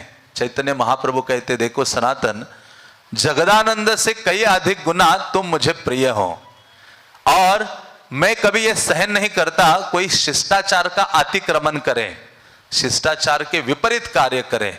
ये नया बालक है, तुम इतने शास्त्रों में दक्ष हो, और मुझे ये सह्य नहीं हो रहा है। तो इस प्रकार से चैतन्य महाप्रभु उनको कहते हैं, कहते कि तुम्हें इतना लगा है कि तुम्हारा शरीर इतना गंदा हो गया है, पीप निकला है, मैं आलिंगन कर रहा हूं, लेकिन एक बात को तुम समझो कि तुम्हारा शरीर विभत्स नहीं है, तुम्हारा शरीर भौतिक नहीं है। क्योंकि जो वैष्णव है उसका शरीर भौतिक नहीं है, दिव्य है। और यदि मैं इसमें भेदभाव करूंगा तो मैं अपने सन्यास धर्म से पतित हो जाऊंगा। सन्यासी जब भेदभाव करता है तो वो सन्यासी नहीं रहता। महाप्रभु ने कहा साधु का स्वभाव है समदृष्टि, कोई भेदभाव नहीं, तो सन्यासी को भेदभाव नहीं करना चाहिए। फिर चैतन्य महाप्रभु उनको कहते हैं कि हे हरिदास ठाकुर और सनातन गोस्वामी, आप दोनों मेरे बालक के समान हो और आपको इतना विचार नहीं करना चाहिए। आप बालक के समान हो और मैं आपका पालक या माता के समान हूं। जब बच्चा माता के शरीर पर मलमूत्र त्याग देता है तो मां कभी घृणा करती है, बल्कि मां सोचती है कि ये चंदन का लेप है, चंदन के लेप के समान वो सोचती है। तो उसी प्रकार से सनातन, तुम्हारे शरीर में ये जो पीप आदि लगा हुआ है, शरीर से जो पीप निकल रहा है, बदबू आ रही है, ये मैं इसकी घृणा नहीं करता हूं। वो कहते हैं प्रभु कहे वैष्णव देह प्राकृत कभु नहे, अप्राकृत देह भक्तेर चिदानंदमय। चैतन्य महाप्रभु ने कहा एक भक्त का शरीर कभी भौतिक नहीं होता है, वो दिव्य आध्यात्मिक होता है। दीक्षा काले भक्त करे आत्मसमर्पण, सेई काले कृष्ण तारे करे आत्मसाम। महाप्रभु ने कहा दीक्षा के समय में जब भक्त अपना आत्मसमर्पण कर देता है गुरु और कृष्ण के चरणों में, तो उस समय क्या होता है, भगवान स्वयं उसको अपने समान मानते हैं। भगवान अपने समान मानते, उसका अर्थ है भगवान का देह कैसा है, सच्चिदानंदमय है। तो इसी कारण से भक्त का शरीर भी प्राकृत नहीं हमें मानना चाहिए। सही देह करे तारा चिदानंदमय। भगवान क्या करते हैं, जैसे ही हम गुरु और कृष्ण के चरणों में समर्पित होते हैं, भगवान उस देह को हमारा चिदानंद सच्चिदानंदमय करते हैं। अप्राकृत देह तारे चरण भजाए। और जो शिष्य है अपने अप्राकृत शरीर से, आध्यात्मिक शरीर से क्या करता है, कृष्ण की चरणों की सेवा करने लगता है। तो कृष्ण कहते हैं, चैतन्य महाप्रभु कहते हैं कि कृष्ण ने ही क्या किया है, तुम्हारे शरीर में इस प्रकार से खुजली प्रकट की है और मेरी परीक्षा कृष्ण लेना चाहते थे। कौन बोल रहे हैं? चैतन्य महाप्रभु, कि मैं भक्त का आदर अनादर करता हूं, भेदभाव करता हूं, कैसा व्यवहार करता हूं, उसको देखने के लिए कृष्ण मेरी परीक्षा ले रहे थे। तुम्हारे जैसे महान भक्त से मैं कैसे व्यवहार करता हूं, और यदि मैं आलिंगन नहीं करता, चैतन्य महाप्रभु कहते हैं, मैं सबसे बड़ा अपराधी हो जाता। अब महाप्रभु कहते, सनातन तुम साधारण नहीं हो, तुम कृष्ण के संगियों में से एक व्यक्ति हो। जब मैंने सबसे पहले तुम्हें आलिंगन किया तो तुम्हारे शरीर से चतुसम सुगंध आई। चतुसम मतलब 4 वस्तुओं की सुगंध तुम्हारे शरीर से आई। क्या है? चंदन की, कर्पूर की, आगरू की और कस्तूरी की। ये सारी सुगंध तुम्हारे शरीर से आई। और वास्तव में चैतन्य महाप्रभु ने जब सर स्पर्श किया था तब उससे वो सुगंध निकल गई थी। तो उस समय चैतन्य महाप्रभु फिर से कहते, सनातन ना मानी है दुख, तुम दुखी मत होना, तुम्हारा आलिंगने आमी पाई बड़ा सुख। सनातन तुम्हारे आलिंगन से मुझे बहुत सुख आनंद अनुभव होता है। और वो कहते हैं, एक साल तुम मेरे साथ ही यहां रहो और 1 साल के बाद, 1 वर्ष पूरा होने के बाद तुम चले जाना। कहा? वृंदावन के लिए चले जाना। एतबले पुना तारे कैला आलिंगन कंडू गेल अंग हैल सुवर्ण रसम। ये बोलकर चैतन्य महाप्रभु ने कहा, 1 साल मेरे साथ रहो, उसके पश्चात वृंदावन जाओ। ये बोल के महाप्रभु ने आलिंगन किया फिर से, और जैसे आलिंगन किया उसी क्षण उनके शरीर की जो व्याधि है वो नष्ट हो जाती है और उनका जो शरीर है सोने के रंग के समान हो जाता है, गोरे सुवर्ण वर्ण के हो जाते हैं। और ये देखकर हरिदास ठाकुर आश्चर्यचकित होते कि ऐसा देह परिवर्तन हो गया। हरिदास ठाकुर कहते, प्रभु आपने आपकी ये लीला अभी नहीं है, पहले भी दक्षिण भारत की यात्रा में जब आपको वासुदेव कोष्टी, एक वासुदेव ब्राह्मण मिला था जो कुष्ठ रोग से व्याप्त था, शरीर उसका गल गया था, कीड़े पड़े थे शरीर के अंदर, और एक कीड़ा नीचे गिर जाता था तो भी उसको उठा के फिर वहां रखते थे। जीवों के प्रति इतनी दयाद्र थे उस भक्त के। महाप्रभु को हरिदास ठाकुर कहते हैं, आपने वो जब देखा था वासुदेव की स्थिति और उनकी जो दया भाव, उनके ऊपर भी ऐसी कृपा की थी। और क्या किया था? उसको आलिंगन किया तो उसकी जो कुष्ठ व्याधि है वो नष्ट हो गई थी। तो इस प्रकार से हरिदास ठाकुर कहते कि हे चैतन्य महाप्रभु, आपकी बहुत अद्भुत दिव्य लीलाएं हैं। और चैतन्य महाप्रभु हंसते हैं, उन दोनों का आलिंगन करते हैं और चैतन्य महाप्रभु वापस जाते हैं। तो इस प्रकार से सनातन गोस्वामी कई दिन वहां निवास करते हैं और वहां निवास करने के पश्चात 1 साल के पश्चात वृंदावन आते हैं। जब सनातन गोस्वामी वृंदावन आए तो कहाँ निवास करूं, कहाँ रहूं, तो वो स्थान ढूंढ रहे थे। तो ऐसे कई स्थानों को ढूंढते ढूंढते अलग अलग वृक्षों के नीचे रहते रहते, क्योंकि ये गोस्वामीगण वृंदावन को दिव्य धरातल पर देखते थे। अभी वृंदावन को हम नहीं देख सकते। जितना व्यक्ति के अंदर इंद्रियों को भोग करने की भावना होगी उतना ही ये वृंदावन दृष्टिगोचर नहीं होगा। जितना अधिक वृंदावन यहाँ सेवा करने की भावना होगी, गुरु कृष्ण वैष्णव आदि के, उतना ही ये जो वृंदावन है उसको दृष्टिगोचर होगा, क्योंकि ये वृंदावन भोग करने की भूमि नहीं है। आप जितने भी आचार्यों के चरित्र देखो, कोई भी प्रसंग देखो, जो भी वृंदावन आया है किस लिए आया है? सेवा करने के लिए आया है। किसके लिए आया है? बोलिए, किसके लिए? सेवा करने के लिए आया है। हर कोई यहाँ, चाहे कोई भी आचार्य आया है, सेवा करने की भावना से यहाँ आया है। इसलिए जो वृंदावन उनको उजागर हो गया है। यहाँ कोई एंजॉय करने की भावना से, सुरक्षा प्राप्ति की भावना से नहीं, यहाँ केवल सेवा की भावना से आना चाहिए। चाहे फिजिकल सेवा हो या ना हो, व्यक्ति मानसिक हरि नाम के माध्यम से भगवत सेवा करता है, दिन रात लगा रहता है। ये वृंदावन उसीलिए प्रकट है।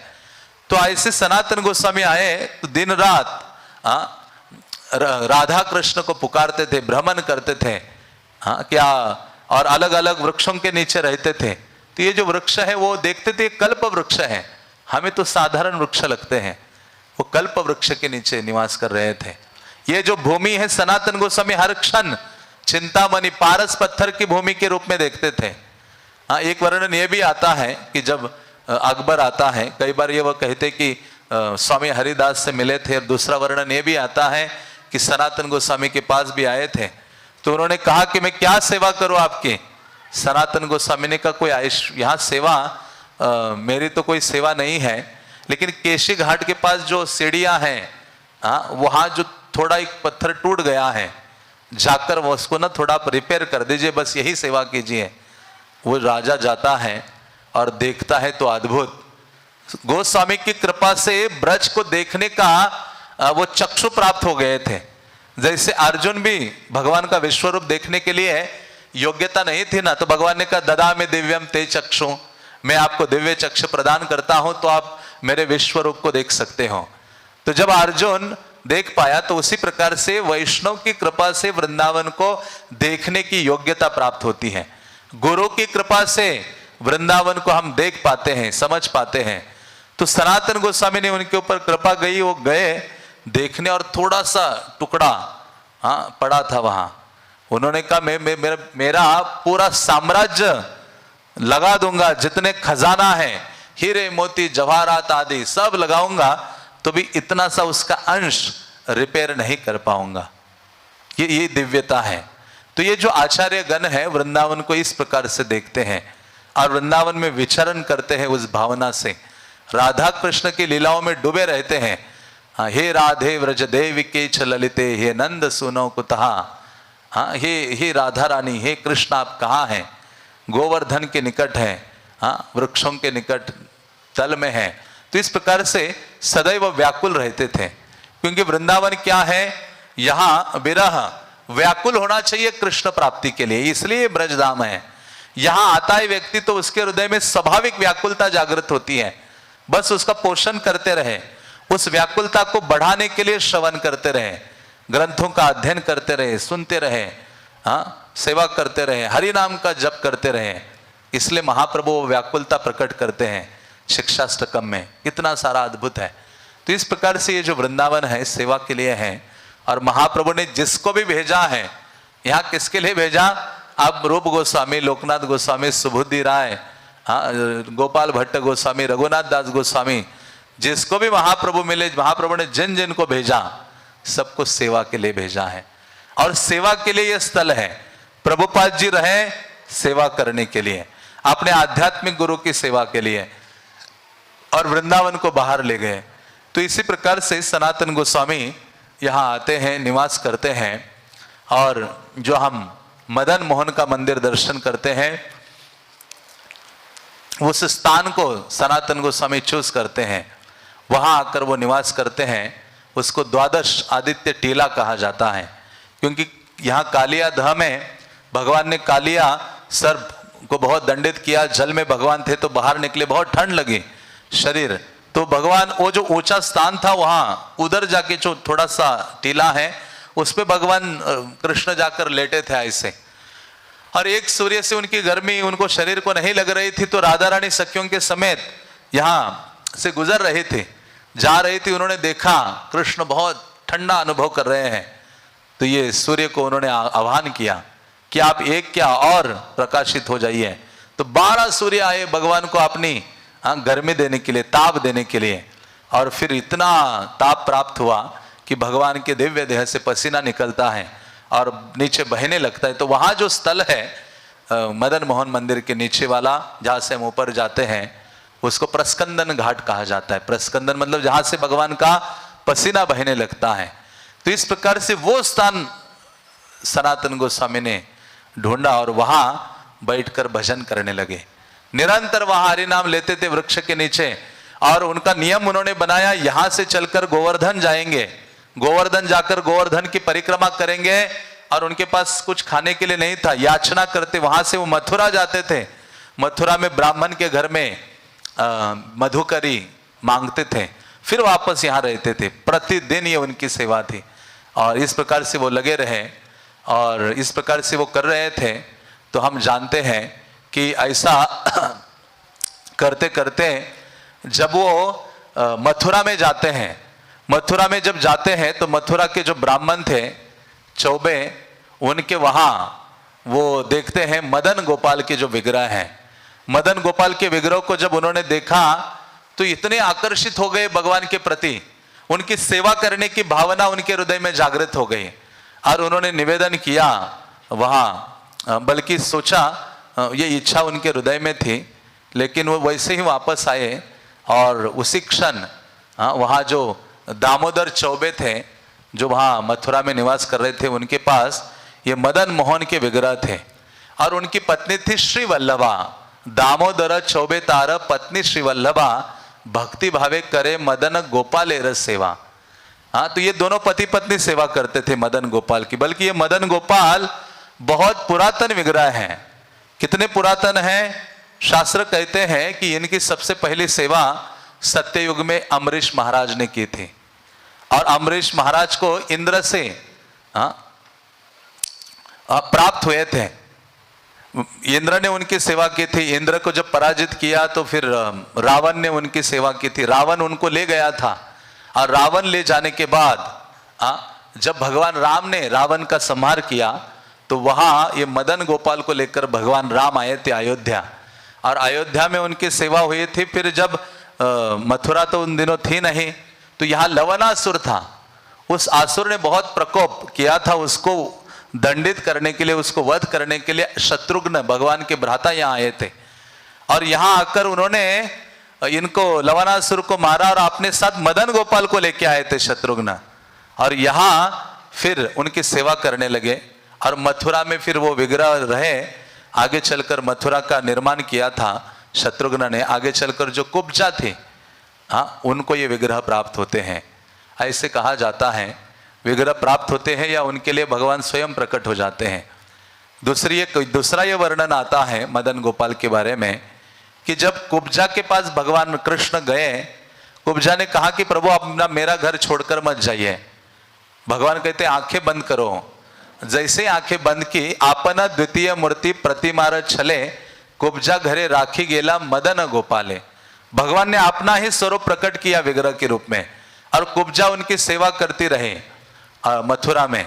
और फिर कुब्जा के बाद समय के साथ एक ब्राह्मण उनकी सेवा करने लगे और जब हजारों सालों के पश्चात मुस्लिम या यवनों का आक्रमण हुआ तब उस ब्राह्मण ने उस विग्रह को कुंज में डाल दिया था, झाड़ियों में, और धीरे धीरे रेत के नीचे वो विग्रह चले गए। और ऐसा जब समय हुआ तो उसके पश्चात अद्वैत आचार्य, चैतन्य महाप्रभु प्रकट होने के पहले अद्वैत आचार्य वृंदावन आए थे। और जब अद्वैत आचार्य वृंदावन आए, वृंदावन का भ्रमण कर रहे थे, तो मदन गोपाल उनके स्वप्न में आते हैं और भगवान कहते हैं कि देखो, मैं यहाँ झाड़ियों में नीचे हूं, मुझे क्या करो, निकालो बाहर। तो अद्वैत आचार्य भगवान को प्रकट कराते हैं और वो कहते कि आप मेरे लिए मेरी सेवा करो। अद्वैत आचार्य एक पुजारी को सेवा में नियुक्त करते हैं और एक दिन अद्वैत आचार्य भ्रमण करने के लिए जाते हैं वनों का। तो उस समय कोई मुस्लिम शासक आता है, उनके डर से जो कोई मुस्लिम व्यक्ति जहां मदन गोपाल की पूजा हो रही थी वहां आता है, तो जिनके डर से स्वयं भगवान अपना आसन छोड़ के अपना स्वयं का रूप धारण करके चल के दूर एक वृक्ष के नीचे जाके छिप जाते हैं। तो जब ऐसे हुआ, पुजारी आया, देखा अरे अद्वैत आचार्य ने मुझे सेवा में लगाया था, भगवान तो यहाँ है नहीं। ऐसे जब हुआ, बहुत रोने लगा, यमुना के निकट गया, भगवान को ढूंढने लगा। तो ऐसे जब ढूंढ रहा था तो अद्वैत आचार्य आते हैं। अद्वैत आचार्य भी व्याकुल हो जाते, भगवान को नहीं देखा। तो स्वप्न में अद्वैत आचार्य को फिर से भगवान कहते देखो आगे जाओ, आगे जो वृक्ष है उसके नीचे मैं हूँ। ये जो अद्वैत वट है, हम देखते हैं जहाँ अद्वैत आचार्य को विग्रह पुनः प्राप्त होते हैं। और जब अद्वैत आचार्य सोचे कि मैं इनको ले जाऊंगा बंगाल, शांतिपुर, भगवान ने कहा नहीं, आप दूसरे विग्रह को ले जाना। दूसरे विग्रह जो विशाखा सखी के द्वारा बनाए गए हैं उनको ले जाना। तो अद्वैत आचार्य उन विशाखा सखी के द्वारा बनाए गए जो प्राप्त विग्रह थे, अद्वैत आचार्य दूसरे विग्रह लेकर शांतिपुर पहुंचते हैं। उन्हीं का नाम भी मदन गोपाल रखा जाता है।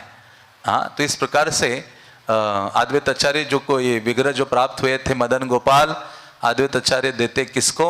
ब्राह्मण जो परिवार था दामोदर चौबे और श्री वल्लभा। भगवान स्वयं कहते हैं अद्वैत आचार्य को कि मेरे माता पिता मथुरा में रहते हैं, उनका नाम दामोदर है और उनकी पत्नी का नाम श्री वल्लभा है। तुम क्या करो, मुझे उनके पास दो, वो मेरी बहुत अच्छी सेवा करेंगे, मेरा लालन पालन करेंगे, मेरा देखभाल करेंगे। तो अद्वैत आचार्य ने उनको वो विग्रह दिए। और जब सनातन गोस्वामी गए, सनातन गोस्वामी जब उनके घर में मधुकरी मांगने के लिए गए तो ये विग्रह को देखा तो सनातन गोस्वामी आकर्षित हो जाते हैं। बल्कि मधुकरी ना भी मांगने हो, सनातन गोस्वामी प्रतिदिन जाकर केवल उनको देखने के लिए जाते थे भगवान को। इस प्रकार से सनातन गोस्वामी भगवान से इतने अधिक आकर्षित हो जाते हैं और फिर एक दिन व्याकुल होते हैं, भगवान उनके स्वप्न में आते हैं। एक घटना तो ये भी थी कि इतना प्रेम था उनका जो चौबे परिवार था भगवान के प्रति कि उनके बच्चों के साथ मदन गोपाल खेला करते थे। और ये जो श्री वल्लभा उनकी पत्नी थी दामोदर चौबे की, वो भगवान के लिए खीर बना रही थी तो अपने दातुन से ही उसको हिला रही थी। सनातन गोस्वामी ने एक दिन देखा कि अरे ऐसे होता है क्या, हाँ, तो एक दिन डांट भी लगाए थे। तो डांट लगा के सनातन गोस्वामी या वृंदावन आए, सो रहे थे, तो उस समय भगवान स्वप्न में आकर कहते अरे तुम्हें उनको डांटना नहीं चाहिए था, वो इतनी अच्छी सेवा करते हैं, मेरा लालन पालन करते हैं। और यहां भी इस परिवार के स्वप्न में भगवान आते हैं, कहते देखो तुम्हारे पास तो 2-4 बच्चे हैं, वो सनातन अकेला यहाँ रहता है, मैं उनसे सेवा लेना चाहता हूं। आप क्या करो, सुबह होते ही मुझे ले चलो वृंदावन। और सनातन गोस्वामी वहां द्वादश आदित्य टीला पर बैठे भजन कर रहे, उनको दे दो। तो ये पति पत्नी आकर सनातन गोस्वामी को विग्रह देते, बहुत रो रहे थे वो दोनों, भगवान को छोड़ना नहीं चाहते थे, लेकिन भगवान का आदेश था। तो सनातन गोस्वामी उनको लेते हैं, एक वृक्ष के नीचे भगवान को रखते हैं, प्रेम से सेवा पूजा आराधना करते हैं। वो तो उनके पास कुछ भगवान को भोग लगाने के लिए था नहीं, जो भी थोड़ा सा आटा मांग कर लाते थे उसमें थोड़ा यमुना का जल डालते थे, आग के ऊपर सेकते थे और उसी को वो एक बाटी गोल सा बनाकर भगवान को भोग लगाते थे। तो भगवान मदन गोपाल उसको पाते थे। कुछ दिन बीते, भगवान भी परेशान हो गए, कुछ और खाने को है नहीं, क्या खाएं, हमें रोज खिचड़ी दे दे तो भी हम परेशान होते हैं। भगवान ने कहा कि अरे सनातन मदन मोहन कहे लवन विहने खाई तेना पारी रुचे वदने। मदन मोहन कहते कि अरे सनातन ये खाया नहीं जा रहा है, ये आटा लेके आते हो, उसमें यमुना का पानी डालते हो, थोड़ा पकाते हो, खिलाते हो, नमक डालो, थोड़ी जिभा में मुंह में थोड़ा सा स्वाद आ जाए। सनातन कहे यदि खाई ते नारिव नित्य लवन तबे मुई कोथा पाब। सनातन कहते अब तुम नहीं खा पा रहे हो, मुझे रोज रोज नमक कहां से मिलेगा। हाँ, आर दिन लवन मागिया आने दिल पुनः कहे रुखांगा खाई तेनारिल। तो इस प्रकार से वो कहते हैं कि आप एक दिन नमक भी मिल जाए तो दूसरे दिन आप कहोगे मुझे गुड़ चाहिए, घी चाहिए, राजभोग चाहिए, कहां से लाके दूंगा। कहते हैं जो दिया हो वही ले लो, और आपको जो इतनी सारी खाने की आदतें लगी हुई है ना, हाँ, फिर अपनी व्यवस्था खुद करो, मुझसे ये सारा होगा नहीं, मैं तो आप भजन करने में टाइम नहीं है, आपके लिए इतना कहां से इकट्ठा करूंगा। तो हम ऐसा आचरण नहीं कर सकते। ये तो भगवान के शुद्ध भक्त हैं, भगवान से प्रीति का व्यवहार है। जब हम हमारे घर में विग्रह रखते हैं तो उनको बहुत केयर करनी चाहिए। उनको एक छोटे से बालक की माँ जैसी सेवा करती है वैसी सेवा करनी चाहिए। बालक कुछ मांगता नहीं है, विग्रह वैसे ही है। वो नहीं कहेंगे कि अभी विंटर आया है, कुछ मुझे ठंड का पहनाओ, मुझे कुछ भूख लगती है, सुबह सुबह कुछ खिलाओ, पानी पिलाओ, हाँ, तो वो नहीं कहेंगे। लेकिन भक्त प्रेम के द्वारा समझता है और भगवान की सेवा में जब लगता है तो भगवान कहते हैं ददामि बुद्धि योगम, मैं उसको बुद्धि देता हूँ जिसके द्वारा वो मेरी सेवा कर पाता है, मेरी ओर आता है। तो सनातन गोस्वामी कहते मैं तो अकिंचन हूँ, उदासीन हूँ, आपके लिए इतना सब कुछ नहीं कर सकता। हाँ, तो इस प्रकार से सनातन गोस्वामी भगवान की सेवा करते रहते हैं और यहाँ से ही हाँ सोच रहे थे उनके लिए कोई अच्छा स्थान हो। तो सनातन गोस्वामी जब यहाँ निवास किए तो एक दिन पंजाब मुल्तान से अभी जो पाकिस्तान में स्थान है, वहां से एक व्यापारी आता है। हे न काले मुलतान देशीय एक जन, अतिशय धनाढ़ सर्वांश विचक्षण। बहुत धनाढ़ व्यक्ति अपनी नाव भर के सामान ला रहा था बेचने के लिए, आगरा जा रहा था, जिनका नाम कृष्णदास था। कई ग्रंथों में रामदास कपूर आता है, कई ग्रंथों में कृष्णदास कपूर नाम आता है। तो जब वो आए, जा रहे थे तो यमुना से गुजर रहे थे, तो ये मदन मोहन मंदिर जहाँ है उसके निकट ही उनकी जो नाव है, आदित्य टीले के पास उनके नौका जो है फंस जाती है। जब फंसती है तो कहते कि कैसे इसको निकालो बाहर। तो भगवान मदन मोहन स्वयं एक गोप बालक का रूप धारण करते हैं और कहते हैं तुम क्यों पछता रहे हो, ये जो टीले के ऊपर सनातन नामक संत रहते, जाओ उनके पास, उनको निवेदन करो, निश्चित रूप से तुम्हें सफलता प्राप्त होगी। तो वो व्यापारी तुरंत दौड़ता है और जाता है, सनातन गोस्वामी की झोपड़ी में प्रवेश करता है। सनातन गोस्वामी कहते देखो मैं तो नहीं कुछ कर सकता, मैं एक साधारण व्यक्ति हूं, लेकिन यहां मेरे मदन मोहन है ना, इनको प्रार्थना करो, वो कुछ चमत्कार कर सकते हैं। तो वो गए, प्रार्थना किया और कहा कि हे प्रभु, जितना भी धन मुझे प्राप्त हो जाएगा इसके द्वारा, वो आपकी सेवा में लगाऊंगा। और एक ही क्षण में लहर आती है जल की, नौका उनके ऊपर आ जाती है, उस स्थान से निकल जाती है। और फिर वो अपना व्यवसाय करके जब वो आता है तो पूरी नाव भरी थी धन से। सनातन गोस्वामी को कहते कि आप ये सारा धन आप रख लीजिए। सनातन कैसे कहते, इससे 10 गुना मैं छोड़कर आया हूं वहां, आप, मुझे तो नहीं चाहिए, मैं वैरागी व्यक्ति हूं, आप कुछ करना चाहते हो तो ये जो मदन मोहन अभी धूप में सर्दी में वृक्ष के नीचे बैठे हैं ना, उनके लिए एक देवालय का निर्माण करो, विशाल देवालय बनाओ। तो वो जो थे कृष्णदास कपूर या रामदास कपूर, उन्होंने वृंदावन का सबसे पहला प्रथम मंदिर बनाया। उससे पहले वृंदावन में कोई मंदिर नहीं था। सनातन गोस्वामी की आज्ञा से और कृपा से और बहुत सारे बहुमूल्य आभूषण भगवान की सेवा में उन्होंने लगाए और धीरे धीरे कई मंदिर या विग्रह आ जाते हैं। और जब ये विग्रह की स्थापना हुई और भी राधा गोविंद आदि विग्रहों की स्थापना हुई, तो उस समय ये केवल कृष्ण थे, मदन मोहन थे। हाँ, तो जब ये अकेले थे, राधा रानी उनके साथ नहीं थी, तो जगन्नाथपुरी में जो राजा प्रताप रुद्र के पुत्र थे पुरुषोत्तम जाना, उनको स्वप्न आता है और वो क्या करते हैं, वहां से सोचते हैं वृंदावन में गोविंद देव प्रकट हुए हैं, मदन मोहन प्रकट हो गए हैं, लेकिन राधा रानी उनके साथ नहीं है। तो राधा रानी भेजते हैं वहां से। राधा रानी, 2 राधा रानी भेजते हैं, एक थोड़ी छोटी थी, एक बड़ी थी। जैसे ये 2 राधा रानी के विग्रह यहाँ नजदीक आए, तो उस समय मदन मोहन के जो पुजारी थे, वो उनके स्वप्न में मदन मोहन उनको आदेश देते हैं, कहते जगन्नाथपुरी से ये जो 2 राधा रानी के विग्रह भेजे ना, ये राधा रानी नहीं है दोनों। कहते हैं एक ललिता सखी है और जो छोटा विग्रह है वो राधा रानी का है। मदन मोहन कहते दोनों को मेरे आसपास बिठा दो, स्थापित करो। तब से मदन मोहन के साथ राधा रानी और ललिता की स्थापना होती है। और हम जानते हैं कि जब सारे मंदिर ब्रज में बने थे, गोविंद देव आदि, और जब गोविंद देव का इतना 7 मंजिली मंदिर बना था, उत्तर भारत का सबसे बड़ा मंदिर था, आज जो टूटा हुआ है, 7 फ्लोर था, उसके ऊपर घी की मशाल जलती थी। जब ये औरंगजेब अपने महल के ऊपर रात्रि में खड़ा था, उसने देखा कि इतना प्रकाश कहाँ से आ रहा है, कहाँ इतनी बड़ी मशाल जल रही है। तो उसके सेवक ने कहा वृंदावन में हिंदुओं का मंदिर है 7 मंजिला, जिसके ऊपर घी का इतना बड़ा जल रहा है, आग जल रही है। तो उसने दूसरे ही दिन अपने सैनिक भेजे, पूरे वृंदावन 100 साल हो गए थे, ये सारा बहुत ऐश्वर्य वृंदावन में प्रकट हुआ था। सारे जो मंदिर हैं वो तोड़े गए और उसमें वो 7 टेम्पल्स उसको भी तोड़ा, ये मदन मोहन जो मंदिर है वो भी तोड़ा। तो लेकिन जो विग्रह थे, भक्तों ने क्या किया, ये होने से पूर्व यहाँ से पलायन कराया, काम्य वन आदि से होते हुए सारे जो मूल विग्रह हैं वृंदावन के, जिनका दर्शन करते हैं हम, हाँ, वो सारे जयपुर में हैं अभी। हाँ, उनको जिसलिए जयपुर को गुप्त वृंदावन कहा जाता है। मदन मोहन, गोविंद देव, गोपीनाथ, राधा दामोदर, हाँ, और जो राधा माधव हैं, ये सारे अधिकतर विग्रह जयपुर में हैं। तो इस प्रकार से मदन मोहन को भी जयपुर में रखा गया।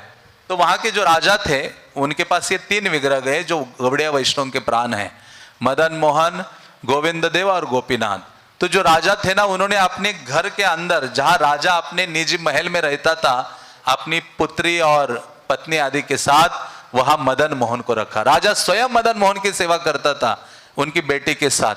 और जो राज मंत्री आदि थे, उनके लिए गोविंद देव को बड़े से बगीचा में स्थापित किया, और जनमानस के लिए लोगों के बीच में गोपीनाथ को स्थापित किया। इस प्रकार से आज भी आप जाओगे तो ऐसे 3 स्थान आपको मिलते हैं। लेकिन राजा की जो पुत्री थी, उनका जब विवाह हुआ तो उन्होंने कहा आपको क्या दूं? कहते कि मुझे मदन मोहन के बिना मैं अपने पति के यहाँ नहीं जाऊंगी, विवाह के दिन ही है। तो उस समय उसने कहा, राजा बहुत प्रेम करते थे मदन मोहन के विग्रह से, तो उन्होंने कहा मैं नहीं दे सकता मदन मोहन को। रोने लगी, चिल्लाने लगी। तो फिर कई सारे विग्रह रखे गए। राजा ने कहा कि हम 10-20 कृष्ण के विग्रह रखेंगे, उसके बीच ये मदन मोहन को भी रखेंगे। आपकी आंखों में पट्टी, कपड़ा बांधा जाएगा और आपको ढूंढना है, पहचानना है कि मेरे मदन मोहन कौन से हैं।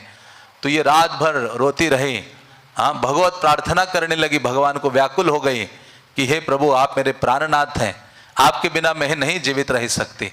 तो भगवान स्वप्न में आकर कहते हैं कि हे राजकुमारी, तुम विचलित नहीं होना।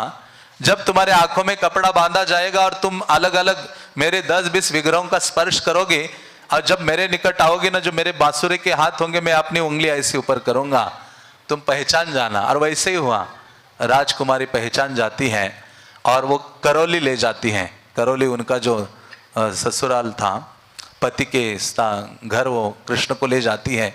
तो आज भी करौली में है, कई अन्य कारण भी वर्णित किए जाते हैं। तो इस प्रकार से जो सनातन गोस्वामी के जो विग्रह है मदन मोहन, जो उनके लिए मानव प्रकट हो गए थे, जिनकी सेवा उन्होंने की थी, तो ऐसे सनातन गोस्वामी सदैव चैतन्य महाप्रभु के चिंता में मग्न रहते थे। एक बार चैतन्य महाप्रभु ने पत्र लिखा, पत्र में कहा, सनातन देखो ये गोपाल भट्ट गोस्वामी आए हैं, उनके लिए मैं कई भेंट भेज रहा हूं, लेकिन मैं भी वृंदावन आना चाहता हूं, मैं एकांत स्थान में निवास करना चाहता हूं, मेरे लिए कोई एकांत स्थान ढूंढो। तो सनातन गोस्वामी ने लेटर पढ़ा तो रोने लगे। चैतन्य महाप्रभु के लिए सनातन गोस्वामी ने एकांत स्थान ढूंढा, वहां आसन आदि स्थापित किया, लेकिन चैतन्य महाप्रभु आए तो नहीं। एक ही बार महाप्रभु वृंदावन आए तो, लेकिन चैतन्य महाप्रभु सनातन गोस्वामी के स्वप्न में आते हैं और जो आसन उन्होंने उनके लिए रखा था उसके ऊपर बैठ जाते हैं, और सनातन जो बहुत व्याकुल थे, रो रहे थे, उनको सांत्वना देते हैं और चैतन्य महाप्रभु फिर से अंतर्धान हो जाते हैं। तो इस प्रकार से वो उनके लिए प्रकट होते हैं महाप्रभु।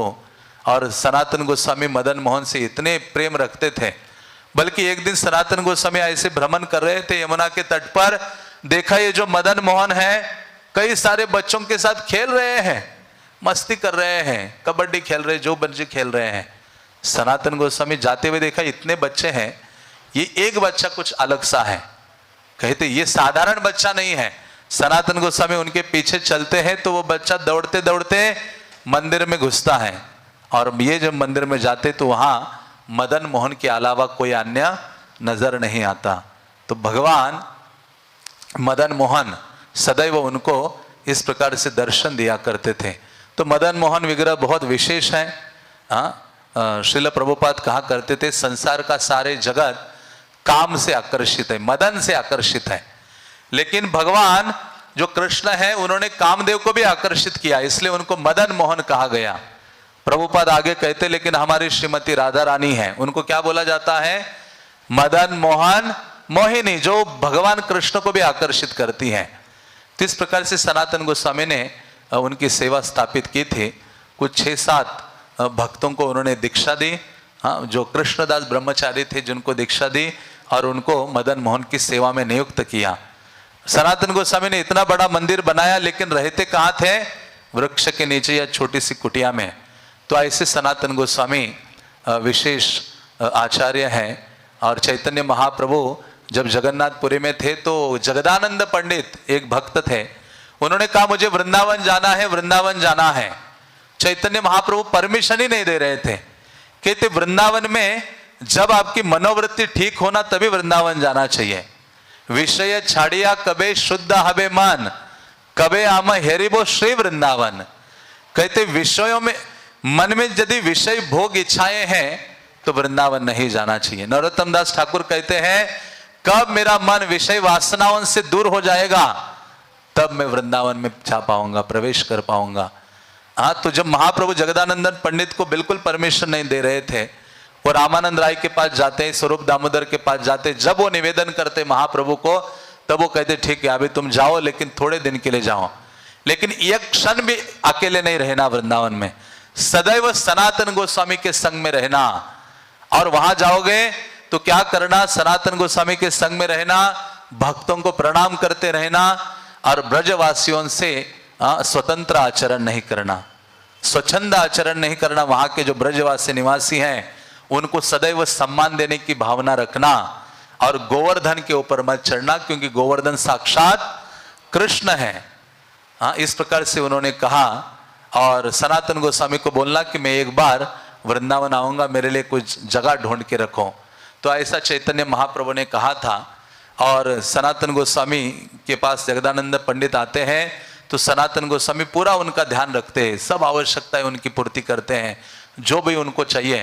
हाँ, इस प्रकार से सनातन गोस्वामी उनका ध्यान रखते हैं। और सनातन गोस्वामी एक दिन, जगदानंद पंडित एक दिन कुछ राइस बना रहे थे। उस समय सनातन गोस्वामी उनके पास जाकर बैठते हैं, लेकिन अपने सर में एक लाल कपड़ा बांधते हैं। तो जगदानंद पंडित ने देखा कि सनातन गोस्वामी ने लाल कपड़ा बांधा है, उनको लगा चैतन्य महाप्रभु ने दिया हुआ कपड़ा है। लेकिन एक मायावादी सरस्वती सन्यासी थे, मुकुंद सरस्वती, उन्होंने दिया हुआ सर पे बांधा था। तो जब पूछा कि अरे ये किसका है, सनातन गोस्वामी ने कहा उस सन्यासी ने मुझे दिया था, वो बांधा है। इतना गुस्सा हुए जगदानंद पंडित, जो मटका रखा था राइस उसमें बन रहा था गरम, उसको उठाकर फेंक कर मारने के लिए तैयार हो गए। उन्होंने कहा कैसे तुम अपना सर किसी अन्य के शरणागत हो सकते हो, जब चैतन्य महाप्रभु हमारे एकमेव शरणा ग्रहण करने योग्य हैं, वो हमारे परम स्वामी हैं चैतन्य महाप्रभु। तो सनातन गोस्वामी देखते हैं जगदानंद पंडित के हृदय में इतना प्रेम है चैतन्य महाप्रभु के लिए कि महाप्रभु के चरणों के अलावा कोई अन्य आराध्य नहीं है। तो बहुत आनंदित होते हैं। जब जगदानंद पंडित जाने लगते जगन्नाथपुरी, तो चैतन्य महाप्रभु कहते, मैं चैतन्य सनातन गोस्वामी कहते हैं कि मैं चैतन्य महाप्रभु के लिए कुछ यहां से देना चाहता, उपहार। क्या देते हैं? वो देते हैं सबसे पहले ब्रज रज। कहते महाप्रभु वहां है जगन्नाथपुरी में, उनके लिए रज ले जाओ। और गोवर्धन की एक शिला भेजते हैं, पीलू फ्रूट होते हैं छोटे, वो देते हैं। और एक घुघुचिया माला है वो देते हैं। तो ऐसी 4 वस्तुएं सनातन गोस्वामी भेजते हैं चैतन्य महाप्रभु के लिए। और सनातन गोस्वामी अपना जो जीवन है ब्रज में ही बिताते हैं। सनातन गोस्वामी 6 गोस्वामियों में से सबसे प्रसिद्ध गोस्वामी थे। मतलब इतने प्रसिद्ध थे कि 84 कोस ब्रज में हर ब्रजवासी, बच्चे से लेके स्त्रियां, पुरुष, वृद्ध, अज्ञानी, ज्ञानी, सब लोग सनातन गोस्वामी से प्रेम करते थे, सनातन गोस्वामी को आदर सम्मान देते थे। और इतना था कि कोई पति पत्नी का झगड़ा होता था तो वो जाते थे सनातन गोस्वामी के पास, सनातन गोस्वामी उनको मार्गदर्शन करते थे। मतलब कोई भी चीज के लिए ब्रजवास, पूरे ब्रज के गुरु थे। हाँ, इतना बड़ा उनका स्थान था। बल्कि सनातन गोस्वामी ऐसे थे जिनसे शिवजी बहुत प्रेम करते थे। यह वर्णन आता है, सनातन गोस्वामी जब यहाँ रहते थे द्वादश आदित्य टीला में, तो गोपेश्वर महादेव का रोज दर्शन के लिए जाते थे। जब थोड़े वृद्ध हो गए, कठिन हो रहा था, तो गोपेश्वर महादेव कहते यहाँ आने की जरूरत नहीं है, मैं ही तुम्हारे पास आता हूं।